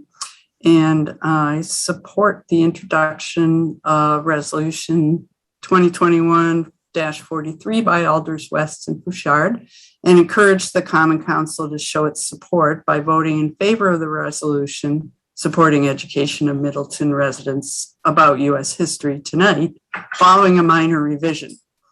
As you may know, there's a very strong disinformation movement afoot in which some parents and state legislators alike are in effect striving to keep our school children from learning our country's full history through their insistence that we continue to gloss over aspects of our history that they apparently do not want to face. This is being done by miscasting efforts to expand society's knowledge of systemic racism as critical race theory, and in turn miscasting critical race theory as a form of indoctrination, neither of which are accurate. The revision I would suggest is to update the 6th whereas to incorporate language from MCPASD's 2021-22 strategy map rather than last year's language. There is no language in the current strategy map referring to anti-racist or ethnic studies curriculum. In its place, under the section entitled Commitment to Equity for Our Students on page 6 of 13, the current strategy map commits to a focus on, among other things, teaching accurate and representative history so that our curriculum is both critical and patriotic and tells the age-appropriate truth about our nation's history. I support providing the historical background necessary for all our citizens to make informed decisions about their own and their community's future, and I assume you do too. Therefore, I support Resolution 2021-43 and urge you to do the same. Thank you very much. Thank you, Betsy. Is there any other citizens who may want to speak at this time, who may be on telephone or otherwise? Please raise your hand before I ask elders to speak. Any other citizens? Tiger Deep, Matt Hofeld here. I'd like to. Okay, go ahead. Thank you. Please identify yourself. You have 3 minutes. Yep, Matt Hofeld, 4918 Lantern Hollow Lane, Wanakee, Capital Flight. Just wanted to give everybody an update on our 2 signature summer events. We've been able to tally sort of all the pertinent details. Both of those events, Cruisin' and Rock the Ramp, the 2 events welcomed a little bit under 4,000 people between the 2 of them to Middleton and the airport, of which we were able to name a charity to both of those different events, Badger Honor Flight for Rock the Ramp and Cars Curing Kids for the Cruise-In. I am extremely, extremely happy to report that we raised just a little over $62,000 between the 2 of those events. So we are very, very, very pleased with that. Wanted to thank the council very much, Rich Morey, airport manager, for working so closely with us, L&O and all of the city staff, volunteers, et cetera, that helped to make these 2 events very, very successful. And we are looking forward very much to making them bigger and better for next year. That's all I got. Thank you, Matt. Is there any other citizen who may want to speak at this time? Please, if you're on the phone, or raise your voice, or if you're on the Zoom, raise your hand. I don't see it. Mayor, there's someone named Robert who has his hand raised. Yes, Robert Owen. Okay, Robert, please go ahead. My name is Robert Owen. I live at 1311 Middleton Street. I'm one of the voters that voted for the 2016 referendum in favor of reducing Middleton's carbon footprint. referendum that passed by a margin of 81 to 19%. The city's doing well with making solar installations and some other things, but we're not doing as well with some other aspects of city energy use. Specifically, we need to do a better job of electrifying and decarbonizing city-owned vehicles and equipment. For instance, the city doesn't yet own any EVs. Council budget's oversight is required in the next few days to make sure that the city does own EVs next year. This will require some significant changes in the budget. First, the city staff proposes to buy one hybrid police interceptor vehicle and 2 all-gas fueled vehicles. I propose instead that the MPD defer 1 police interceptor for at least a year and buy 2 police EVs, 2 Chevy Bolt EUVs, 1 as a detective and 1 as a patrol vehicle. In addition, I suggest that the city install level 2 charging stations at the MPD and the MOC to support those EVs. Second, the city proposes to replace 2 diesel tractors. I propose that it defer 1 tractor retirement and replace the other with an electric tractor, such as the Solectrac E70N. Third, the city proposes to buy a Ford 350 gas 1-ton pickup truck to replace a GMC 2500. I suggest that it defer this replacement until an all-electric F350 is available in a few years. Fourth, the city proposes a gas F-150 to replace an earlier model. I suggest that the city buy a new all-electric F-150 Lightning instead. Fifth, I support the staff's recommendation to buy an all-electric Gator type vehicle, such as a John Deere TE 4-4x2 or a Polaris Ranger EV. Six, I would replace the staff's recommended fossil fuel 48-inch Ferris zero-turn mower with an all-electric rider, such as the Ego 42-inch or the Ryobi's 54-inch. And seventh, I would seek a hybrid replacement for the vacuum truck for sewer cleaning if any hybrid options do become available for next year. With these modifications to the vehicle budget, we could make real progress in electrification next year. We could save money doing it. Middleton should strive to have its entire police and light vehicle fleet all electric and to eliminate small fossil fuel maintenance equipment by 2026. I've submitted this testimony in written form to Kelly Hilliard, Sustainability Coordinator, so that it can be available to council members wishing to review details later. Thank you very much. Thank you, Bob, and thank you for doing your homework and making specific suggestions. I appreciate that. Any other citizen who may want to speak at this time, please raise your hand, or if you're on the telephone, somehow indicate you want to speak. Okay, then Katie Nelson, and then Elder Luke Fuzard. Katie? Thank you, Mr. Mayor. This note is from Jessica Burfield from 6709 Franklin Avenue in Middleton. She says, I am writing with my support of the MCPASD history curriculum. I have a meeting during the same time tonight as our meeting, so I won't be able to attend, but I would like my support to be counted in any way it can be. Thank you. Thank you, Katie. Elder Luke Fuzard. Yes, thank you very much. I am going to be reading a letter on behalf of one of my constituents. So to the members of the Middleton Common Council, I am James Iliff, a resident of District 5 in the city of Middleton, and I would like to offer my strong support for the resolution supporting education of Middleton residents about U.S. history. I have devoted time and energy in recent years to educating myself more fully on the history of our nation, paying particular attention to the experiences of minority groups and persons of color. We all know about slavery.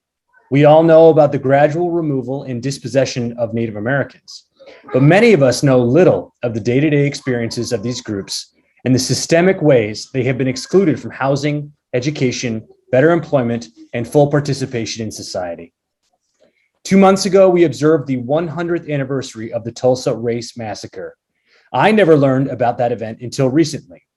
A few years ago, when visiting the Lincoln sites in Springfield, Illinois, I learned that there had been a similar event there in 1908, when whites attacked Black neighborhoods, murdered Black citizens, and destroyed Black businesses and homes.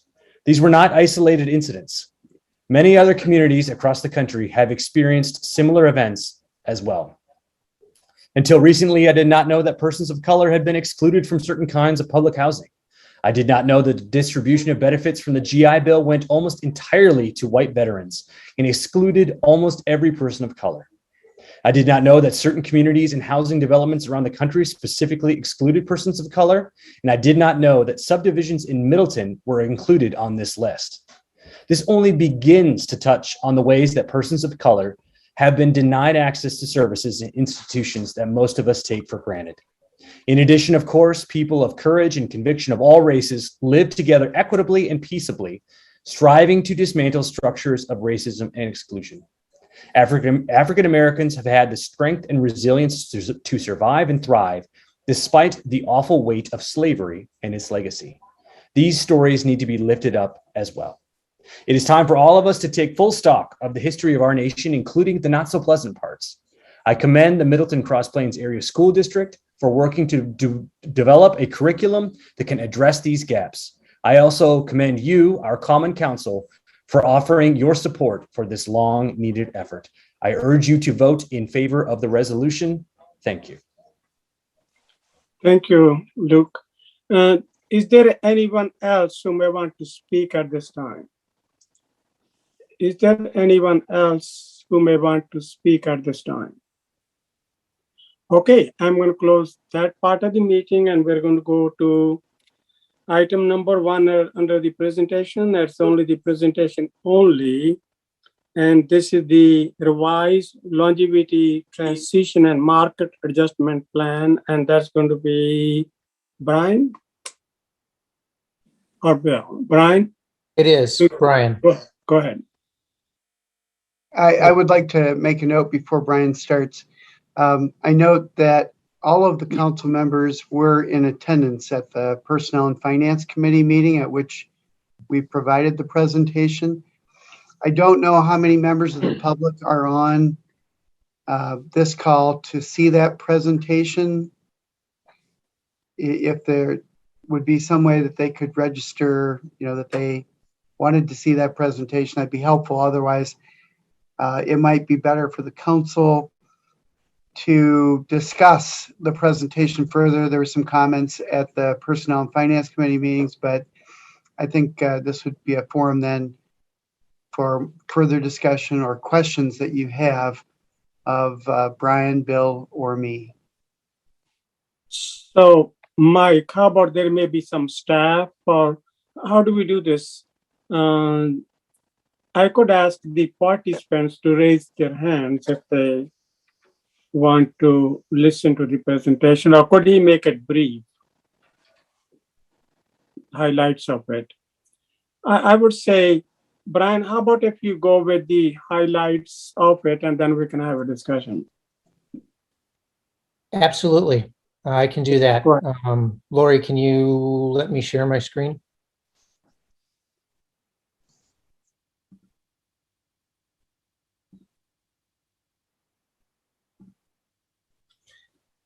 Previously, we had talked about a revised personnel ordinance. One of the most contentious pieces of that was some revisions and proposing discontinuance of the longevity pay plan. This is a presentation going over some revisions to that proposal that would allow some grandfathering of those that wish to stay in the longevity plan and opt out, so those that could be grandfathered could enter the new market plan. The longevity plan would be discontinued, but those that currently receive or will receive by the end of this year, a payment in it would be allowed to continue in that plan should they want to. The new system will be based on COLA plus a market evaluation to move people from the bottom of their grades towards the midpoint, and at some time in the future, integrate merit into it. Employees that are grandfathered into the longevity pay plan will be given a one-time irrevocable option this fall to opt out of longevity and opt into the new compensation system, or to stay with the longevity plan. Any employee who is eligible or received longevity, a longevity payment before the end of this year would be eligible to be grandfathered and would automatically be grandfathered. Those that will not be eligible for it and will be transferred to the new market plan. Those that want to opt out of longevity and move to market may do so. Grandfathered longevity pay participants will continue to receive their longevity per the old program schedule. They'll continue to receive their catch-up at retirement. Their salary will be reflected as total direct monetary compensation on the salary plan for the city, and that will include both their biweekly salary and their annual longevity lump sum payment. The opt-out will be a single signed document that allows them to stay in or move to the market-based plan. Failure to submit the form or untimely submission for someone that is grandfathered will indicate that they have chosen to stay grandfathered in longevity. The new market-based plan will apply a COLA plus a modifying factor based on the position within their salary ranges to help them reach the midpoint of their ranges within a reasonable amount of time, which has not generally been achievable with the current compensation plan for the city.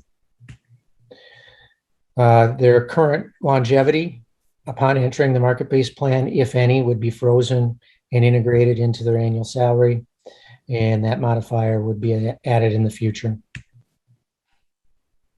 Again, this is a revocable choice between the two plans. At some point in the future, only the market-based plan would exist. For most employees, both the immediate and long-term choice between the plans should be relatively clear.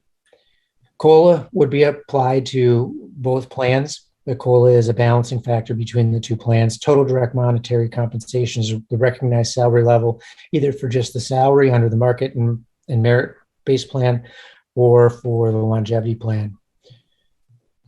The differences between them, the market plan is a systematic annual increase over COLA, starting larger at the low end of the salary and helping employees reach their midpoint and phasing out above that. Longevity is a continued plan per the old salary schedule split over a 23-year period. These are just some numbers that show with someone beginning at a different salary point, how many years it would take them to reach various points across their salary plan. These are the tables that show the recommended market rate modifiers worked on between myself, the finance director, and the city administrator, and what the increases at each one of those market rate brackets would be with just a demo or for illustration purposes only, COLA of 2%. This just simply shows how those different increases, given the previous model, would break out across all of the increases for all classified employees in the city. This is the recommended transition timeline and key steps. Thank you, Brian. Any questions for Brian? This is the discussion for the city council. Please raise your hands. Okay. Mark Sullivan has his hand up. Mark, go ahead. So Brian, I just want to make sure I understand this. If I am a city employee and I choose to stay on the longevity piece of this, there will be absolutely no market rate adjustments for my remaining tenure with the city. Is that correct? Correct. They have chosen longevity as the management plan or the increase plan that they have chosen to follow. Yes. That's slightly different than the way that we are acting today, in that we have made market rate adjustments for as many people as possible. So it really is to their detriment, potentially, to stay on the longevity plan because there are no more market rate adjustments. That is possible. It actually depends on how far they have progressed in the longevity plan at this point. and where they currently sit in their ranges. So we have some employees that are already above the midpoint of the range, but they have not met the full 6% of longevity. And in that case, it may be advantageous for them to stay with the longevity plan over going to the market plan, since the market rate increases phase out above the midpoint. But generally speaking, if you are below the midpoint and you opt to stay in a longevity plan, that would be disadvantageous as opposed to going to a market rate plan. Agreed. One caveat to that, Mark, would be every 5 years we're recommended to revisit our classification plan. So when we do that, there's the potential that folks in those bands might benefit from an adjustment in the classification plan based on the external market. And, for example, it could be engineers, it could be finance, could be librarians. It depends on where the market is with the classification plan at that time. So that is one potential opportunity. And it wouldn't be merit, but it would be a market adjustment, but systematically. So I would counter that that's not really what we've talked about. That once you stay in longevity, you are forgoing all market rate increases. That's the trade-off. Yeah, I would agree, unless at that point, the change in the classification of that position and the feedback from the consultant that helps us build the salary grades would move their compensation below the minimum of that range, and they were receiving longevity. We don't pay anyone below the minimums of the range, and so they would be adjusted to the minimum of the range, and that was it. They would continue with longevity for all other adjustments. Yeah, I'm not saying it's likely. I'm just saying that would be one caveat. I would like that documented or memorialized in however we do that, because I think that's an important consideration, right? That really staying in the longevity plan, the only thing that you're going to ever get in the future is a readjustment to the minimum, if that happens. Agreed. Okay. Are you done, Mark? Yes, thank you. Okay, thank you. The next one is Elder Robert Burke. Great, thank you. I tried to lower my own hand and somebody else did too.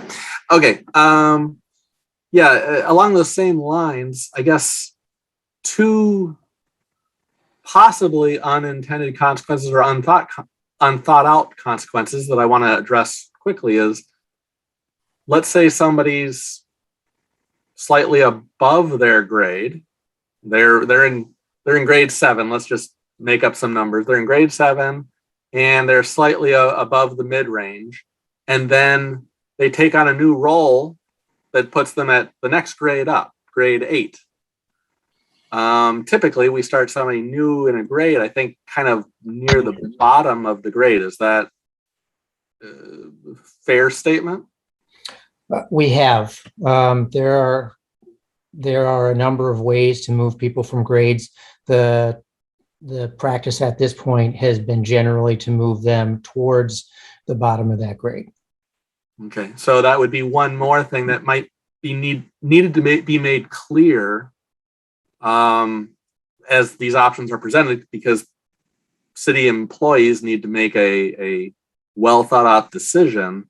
And if they understand that whatever pay grade they're at now, will they be at that same pay grade the rest of their careers within the city of Middleton, or might they move to a different grade? And if they move to a different grade, they might be moved to, yes, a higher grade, but a lower portion of the range of that grade, with less chance to move up if they've chosen the longevity pay solution or option. And then similar, and I think you already talked about this, was just, if if the whole pay grade moves up, again, that might shift somebody who was previously, again, in this example, they're at pay grade 7 and the whole pay grade moves up in range, but their pay, that might push them lower within the range, personally, I would think is one of the options. So again, it's not, that definitely needs to be made clear as people are making their decisions, because that may sway people one way or another. Agreed. Thank you. And one Thank you, underlying Robert. aspect of that, Robert, is that if they are taking their longevity pay with them, that will be reflected as compensation moving forward within the grade. Previously, we have segregated those two, but now the salary and longevity will be shown together as the compensation for the position within the grade. And that's helpful. I guess I would say it might require a few more examples for both Common Council to understand some of these options, but also for city staff to understand the decision that they would have before them. So thank you. Thank you, Robert. Thank you, Mike. Any other elders who may want to speak or have questions at this time? Okay, thank you, Brian. And we are going to move on to the next item. I think the choices are very clear. This Yes. is Emily. I just wanted to restate what I said in personnel, which is I wanted to thank city staff for going and talking to all of the employees at the city that were interested, for taking the time. It is something I asked them to do. Other alders asked them to do, and they did it. And they've really listened, and they are coming back. And I just want to say thank you for that. And I agree with Emily, and there's another meeting on 9th. So there will be, so I'm sure that a lot of employees will attend. Any other elders before we move to the next item? Please raise your hand. Okay, I don't see any raised hands. We're going to go to now Bill Burns. Next item, health insurance renewal and potential provider change. Bill? Yes, thank you, Mayor. I'll provide a brief version of the presentation provided at Finance and Personnel Committee about the city's health insurance renewal. These slides are put together by our benefit consultant at USI with some additions unique to the city of Middleton. So just briefly, we'll be touching on our current health status, budget projections, health insurance renewal process, and next steps. The city of Middleton has had coverage with courts, previously Unity, for many years since the city left the state health plan. And in general, courts has provided competitive rates with manageable rate increases, and our employees are generally familiar with, and we've had positive feedback about the UW Health Network.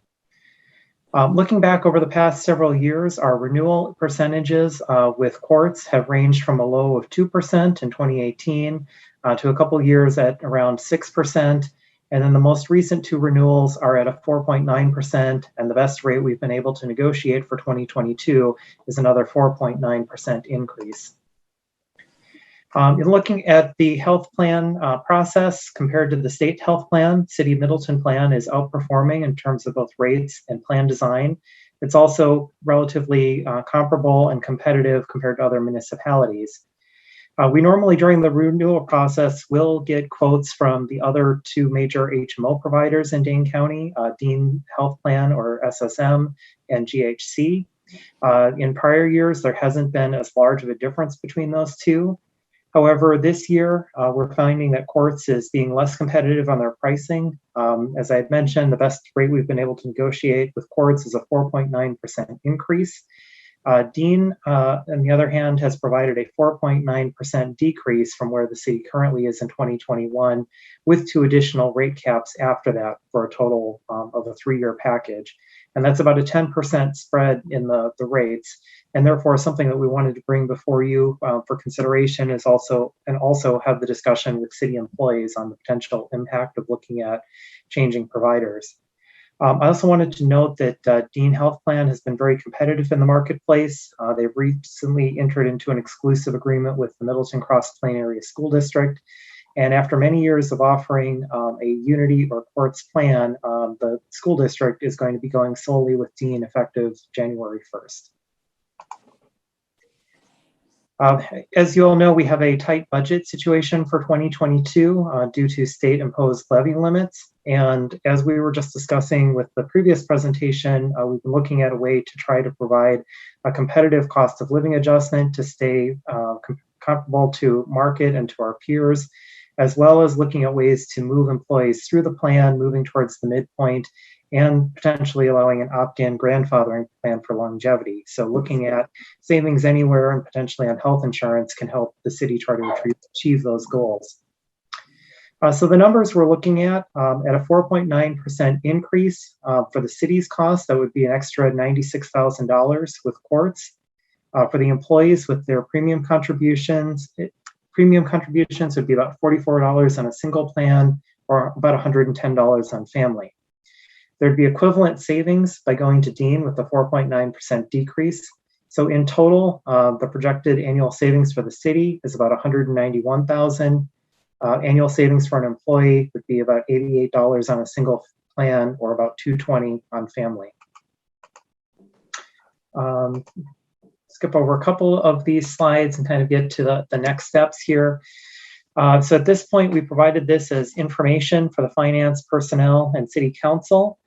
There's also included in the meeting packets a draft frequently asked questions about the Dean Health Plan, as well as a comparison between Quartz and Dean. And our consultants in putting these proposals together did try to look to have a similar plan structure and similar benefit provided by Quartz and Dean. And the document in the packet provides some additional information there. We'd be planning some additional employee information and meetings with a meeting coming up on September 9th. We'd also have representatives from Dean available to answer questions at that meeting. There'd be opportunity for one-on-one appointments on September 10th and 16th. We'd be looking at gathering feedback from employees and positive and negatives of either direction and bringing that back for further discussion by finance, personnel, and council at the next meetings on September 21st.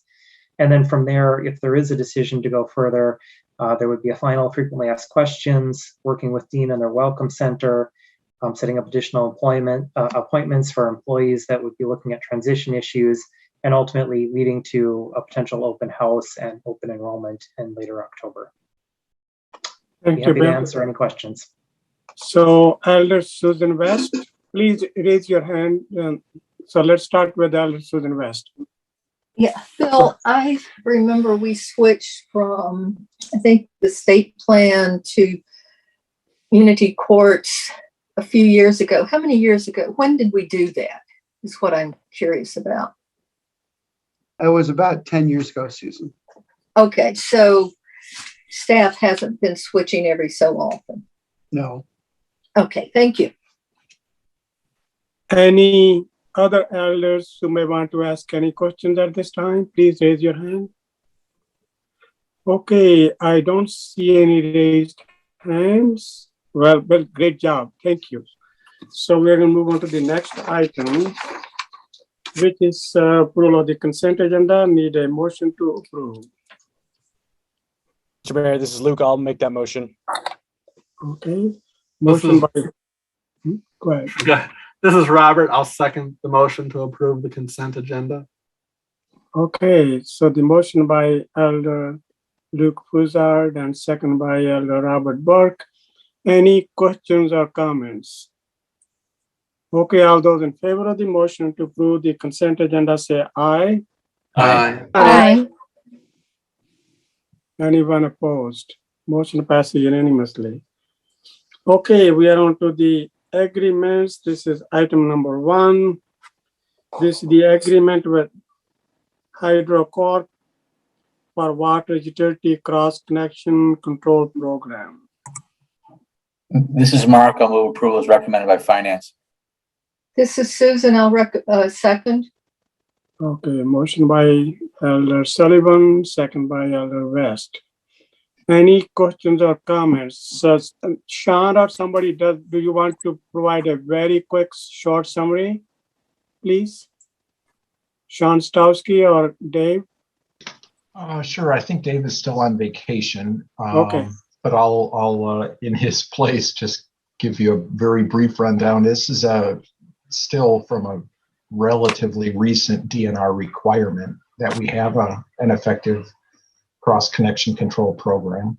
And we hired HydroCorp a number of years ago. We've had a couple of 2-year extensions already. This would be another 2-year extension for them to provide house and business inspections to make sure that drinking water and sanitary sewer systems are completely separated. So it's a drinking quality standards kind of rule. So we don't have staff to do all of the required inspections ourselves, and we found HydroCorp to be really good at outreach, scheduling, follow-up, and everything that goes with this program. So you're quite satisfied with their performance in the past 2 years we have been with them? Yes. Okay. Okay, any other questions or comments or any questions for Sean or anyone else? Okay, so this is motion is subject to city attorney approval. So all those in favor of the motion, this is item number 1, agreement with HydroCorp for water utility cross connection control program, say aye. Aye. Aye.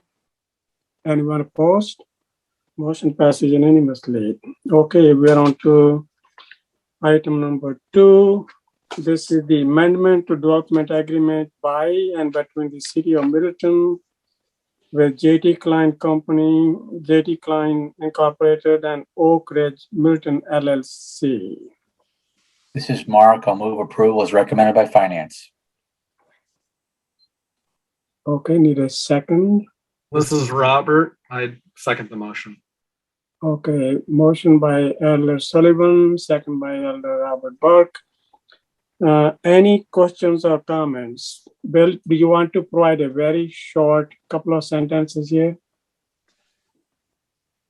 Yeah, the developer is interested in refinancing the project and extending out the term of financing. And as part of that, there was an amendment required.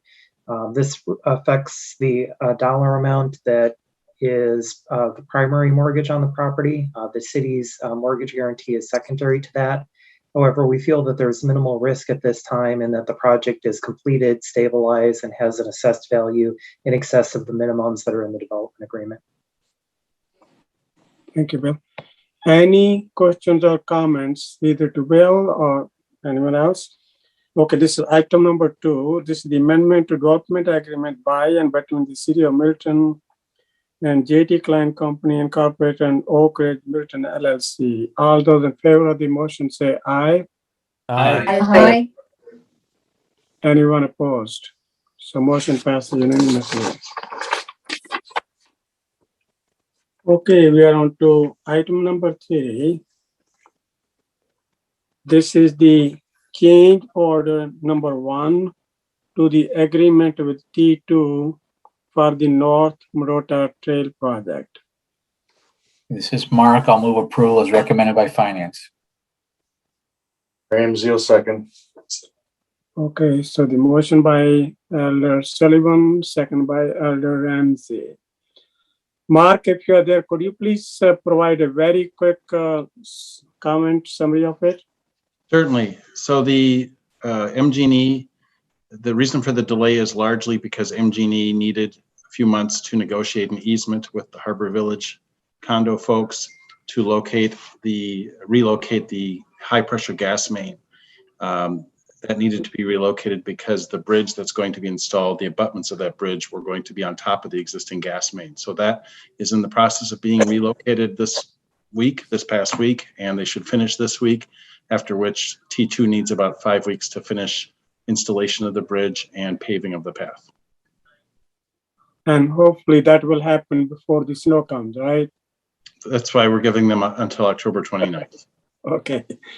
And at this point, there's no change to the contract amount. I'm hoping that remains the case. T2 obviously has not been able to do this job efficiently as they had hoped. They've had this interruption with the delay caused by the gas main relocation, but hopefully this they can stick with the original contract. I have not heard of any change coming along those lines. Yeah, I did go there and look at it yesterday, and I think they have made a really good progress on the east part of it when you look at from looking west from the Highland Road.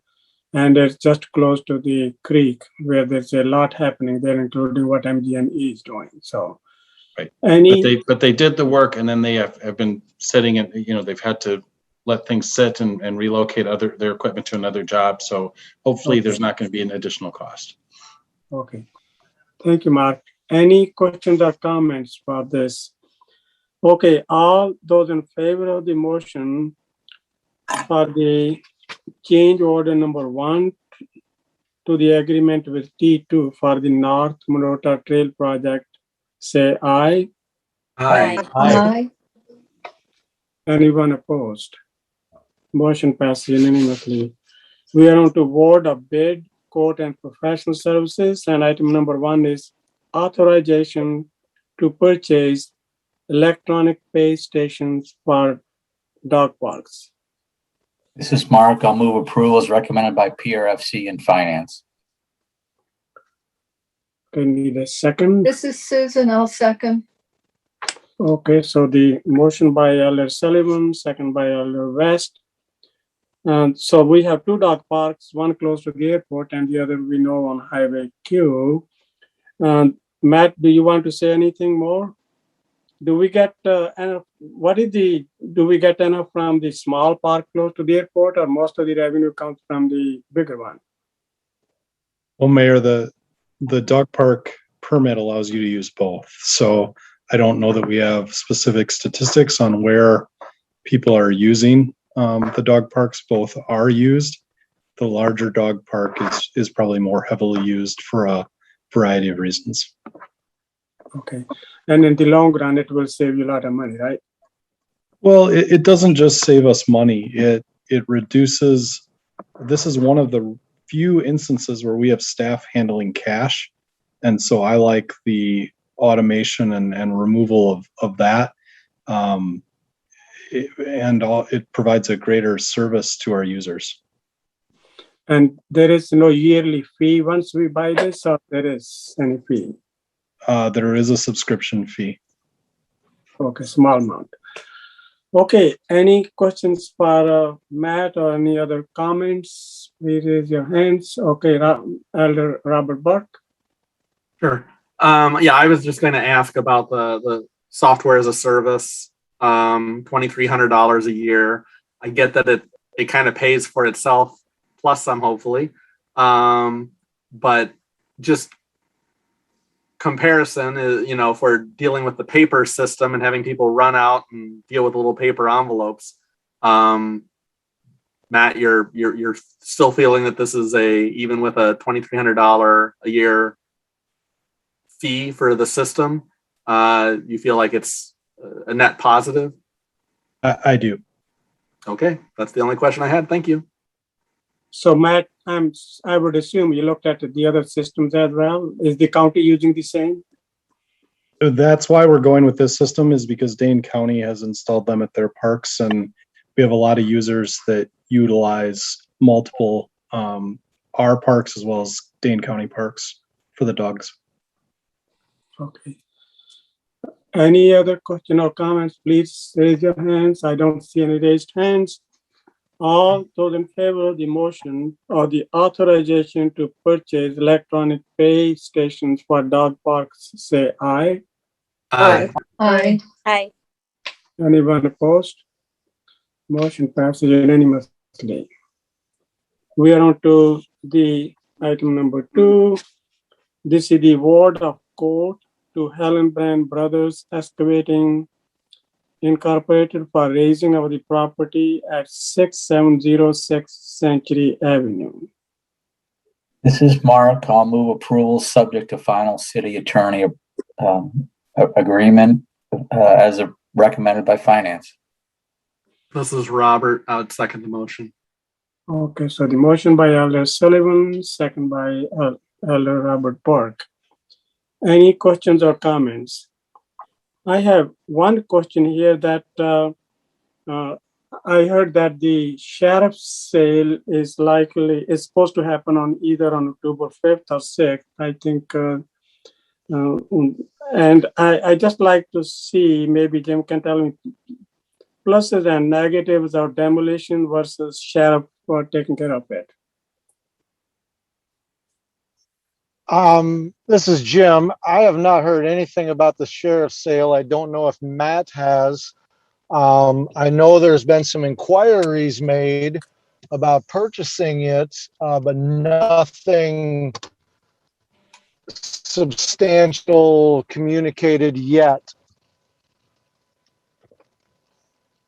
So let's say if somebody wants to buy it, then we won't be demolishing it then, right? No, the raise order goes to the new owner. Matt has drafted a letter to Cheryl, and we have conveyed that to the people that have reached out to myself about buying it. They would have to prove substantial financial ability and a very detailed plan of what they are going to do and how quick they are going to do it, and not just say they're going to buy it and leave it sit for the next year. Because we're still left with a giant fire hazard sitting on the corner. So nothing real serious has come in. It's people that she has been reaching out to try to convince them to buy it. So nothing has really happened. So correct. So Matt, if Matt is on the call, could you please tell us about that sheriff's sale on October 5th or 6th? I don't know the exact date. Matt or Larry? Well, if Matt isn't on the call, and I don't know that, I can certainly report that to Matt, since he's been working on this, and get that information for you. Okay, so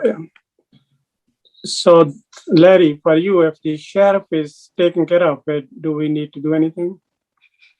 Well, the blighted condition of the property exists no matter who owns the property.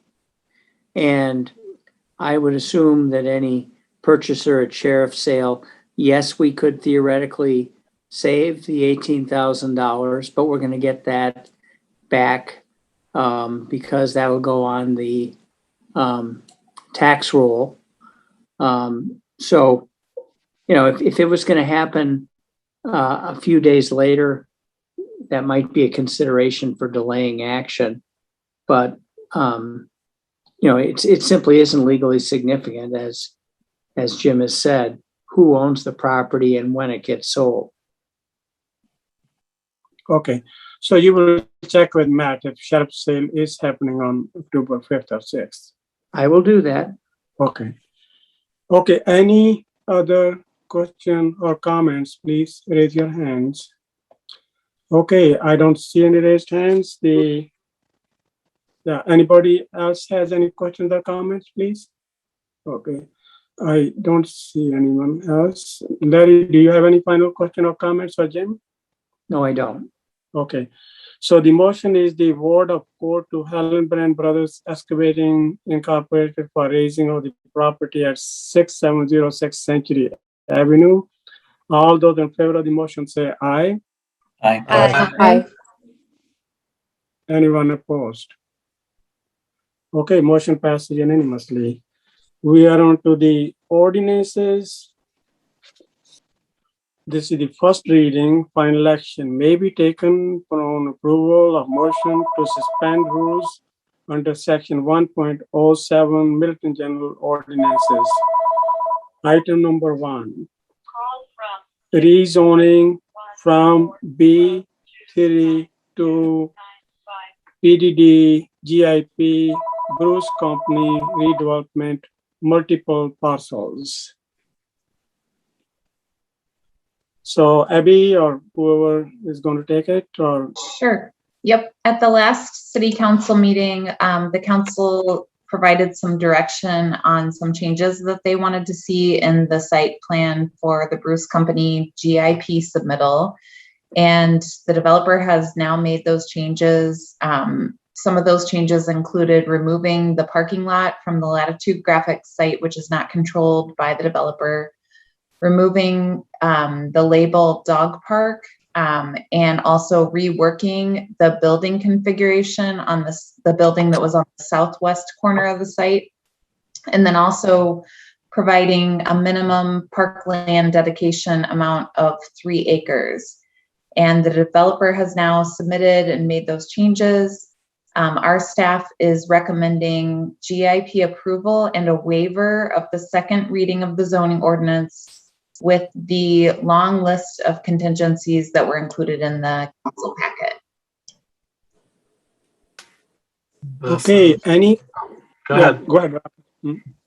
I was going to make a motion to suspend the rules under section 1.07 and approve the final reading of this rezoning ordinance.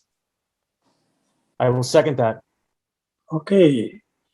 If you have further question or comments now, please raise your hands. We have been discussing this for a long time, so, but still, if you have any final questions, please raise. Okay, Elder Robert Burke. Thank you. I just want to say, I know this has been a little bit of a long process for everyone, and I really appreciate the developer and owners of the property for engaging with us and working through the process. It's very much appreciated. Thank you, Robert. Anyone else has questions or comments? So I will just ask Abby. I think further details will be just an SIP. I would like that once we started Golpe Park, along the highway, we will plant trees and shrubs to block the highway so that if the kids are playing in that park, they are not exposed to the pollutants and noise. So that's, but I think that will be, Abby, that can be handled much later. That's not the detail we need here, right? Yeah, landscaping plans are part of the SIP submittal, but what you're asking maybe could also be done on the city parkland as well. Okay. Okay, any further questions or comments? This has gone through a long, detailed process. Okay, so this is the rezoning from B3 to PDD GIP, Bruce Company redevelopment, multiple parcels. The motion is to approve, and we suspend the rules under section 1.07. This is the final approval for PDD GIP. All those in favor of the motion say aye. Aye. Aye. Anyone opposed? All right. So this project is moving forward. Okay, we are on to the resolutions. This is item number 1. This has been talked about quite a bit. This is the resolution 2021-43, supporting education of Middleton residents about U.S. history. This is Elder West and Elder Fusard. So who is going to read? Elder Fusard, or you can both share, whatever you like to do. Susan, you take it away. Thank you, Luke. First, I'd like to say this was actually the request for this resolution was initiated by Lisa Hanero and Betsy Day of the Middleton Equity Connection, and they asked me as a council member to support it, and I was delighted to do so. Luke has also added changes based on his work with the school district. And I am very pleased to actually read this tonight. I think it's very necessary. And I know I have learned recently about a lot of incidents that have occurred in U.S. history that I was completely unaware of that I think all our citizens need to be. So Resolution 2021-43, supporting education of Middleton residents about U.S. history. Whereas systemic racism has been a part of the history of the United States since before the founding of our country and remains a part of our society and economy and government today. And whereas disparities in home ownership and wealth creation of Black Americans compared to white Americans are examples of the lingering effects of systemic racism, until as recently as the 1970s, government housing programs, policies, and practices, including the GI Bill, provided financial assistance and incentives for housing for white citizens while effectively and often explicitly withholding these same benefits from Black citizens.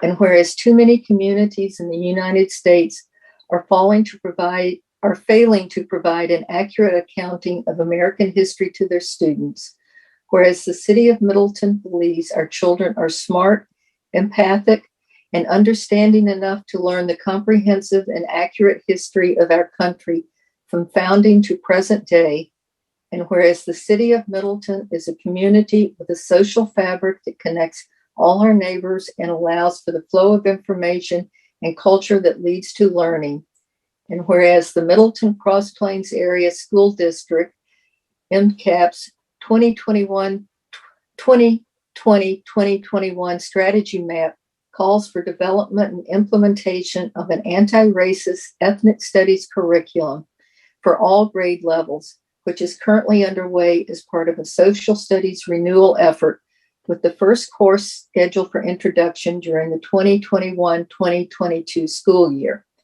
Whereas Council Resolution 2020-39, repudiating racist covenants in local real property records, the Middleton Mayor and Common Council resolved to repudiate racist covenants that are remaining signs of embedded and systemic racism in our society. And we further state our dedication to exposing and rooting out systemic racism wherever we find it. And whereas in Council Resolution 2020-34, racism is a public health crisis, the Mayor and Common Council acknowledge the existence of systemic racism as a system of structuring opportunity and assigning value based on the social interpretation of how one looks, which unfairly disadvantages some individuals and communities, unfairly advantages other individuals and communities, and saps the strength of the whole society through the waste of human resources. And the public health responsibilities to address racism include reshaping our discourse and agenda so that we all actively engage in racial justice work. And whereas in Council Resolution 2020-31, honoring the life of George Floyd with our actions, the Mayor and Common Council called upon our community to join with them in committing to introspective evaluation of ourselves, our systems, policies, and procedures to identify issues of bias, discrimination, and racism. And now, therefore, be it resolved by the Mayor and Common Council that we strongly support the social studies renewal effort at MCPASD and commend the school district for leading the effort to reshape our discourse and expose systemic racism by educating our youngest residents about the role of race and racism in the United States, thereby preparing them to engage in vitally important racial justice work. We encourage the Middleton Public Library to complement the work of MCPASD by holding educational events for adults and young people to prepare them to engage in racial justice work. To strengthen our community, we encourage MCPASD, the MCPASD Education Foundation, Middleton Public Library, civic organizations, and businesses to establish strong partnerships to promote, host, and fund these and additional educational efforts for the benefit of all Middleton area residents. This resolution was adopted at a regular meeting of the Middleton Common Council on the 7th day of September 2021. Thank you, Elder Susan West. Need a motion to approve. I would move approval. Okay, need a second. I'll second that. Motion by Elder Susan West, second by Elder Luke Broussard. All those in favor of the motion say aye. Aye. Aye. Aye. Anyone opposed? So the motion passes unanimously. And I want to say thank you to Lisa Nero as well as Betsy Day. Really appreciate it. Thank you, Elder West and Elder Luke Broussard. Appreciate that. We are on to item number 2, Resolution 2021-44, approving project plan amendment number 1 to the tax incremental finance district number 5. Abby? Sure. We gave our consultants at Vandewall and Associates the night off tonight. This is the TIF amendment that we've been working on along with our TIF team and our consultants for the past 6 months or so. The Joint Review Board has now met. The Plan Commission held a hearing at their last meeting and they approved a resolution supporting the amendment. Those documents were included in your packet.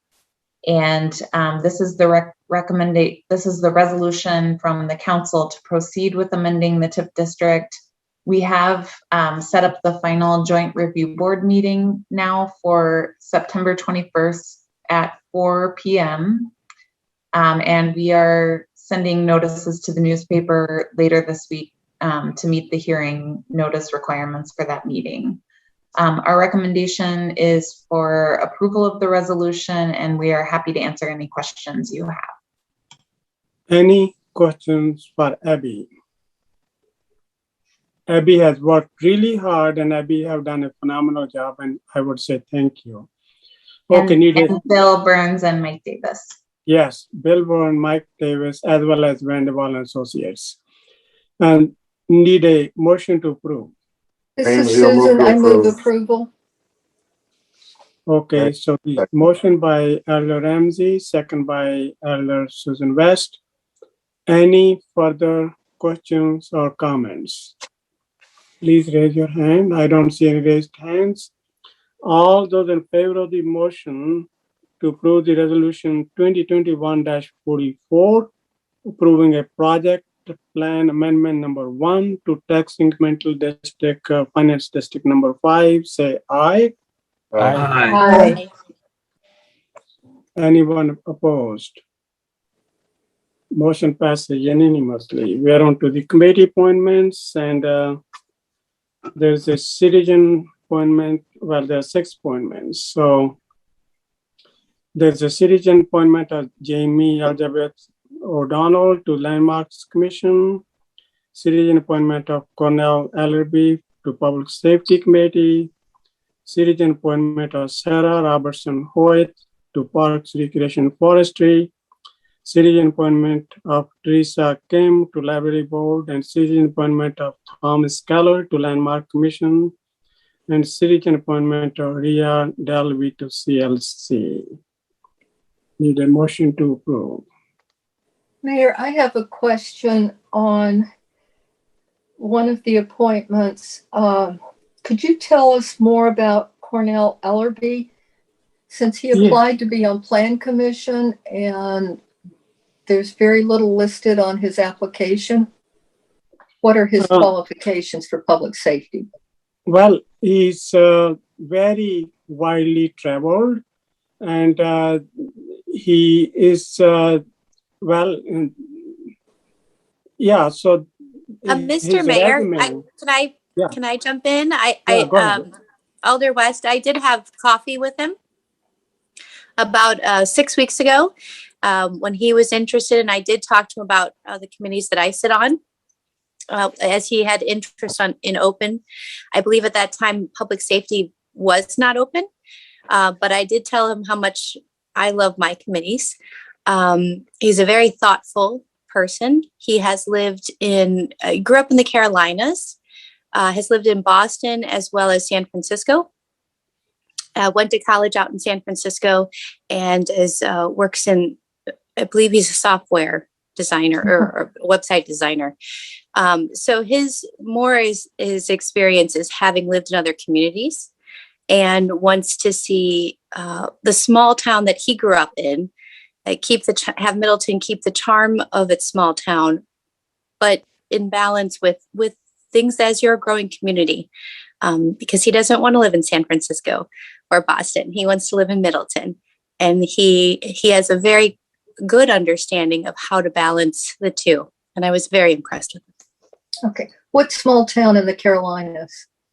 Oh, well, you're testing me. I do not recall, but I thoroughly enjoyed the conversation and I highly recommend having coffee. Okay. On his application, it's Georgetown, South Carolina. Okay. Thank you, Mike. On the coast near Myrtle Beach. So you probably know South Carolina, Susan? So Oh, yes. I see. Okay. I wouldn't. So I guess I did have a great conversations. He came out really well. And there was nothing available on Plan Commission. Also, I didn't think that he would, even if there was an opening, he will fit in there. But this seemed like an ideal position for him. Any further questions or comments? Any? Okay, Susan West. Okay, need a motion to approve. This is Robert. I would make a motion to approve all 6 of the citizen appointments before us tonight. This is Emily. I'll second it. Okay, motion by Elder Robert Burke, and second by Elder Emily Kuhn. Any further question or comments? Raise your hand. I don't see a raised hand. All those in favor of the motion to approve the committee appointments 1 through 6, say aye. Aye. Aye. Anyone opposed? Motion passes unanimously. We need a motion to go into closed session. This is Robert. I would make a motion to convene into closed session. This is Emily. I'll second it. Okay, so the motion by Elder Robert Burke and second by Elder Emily Kuhn. All those in favor of the motion to go into closed session, please say aye. Aye. Aye. Anyone opposed? Okay, so. Recording stopped. Okay, thank you. And Mike, would you please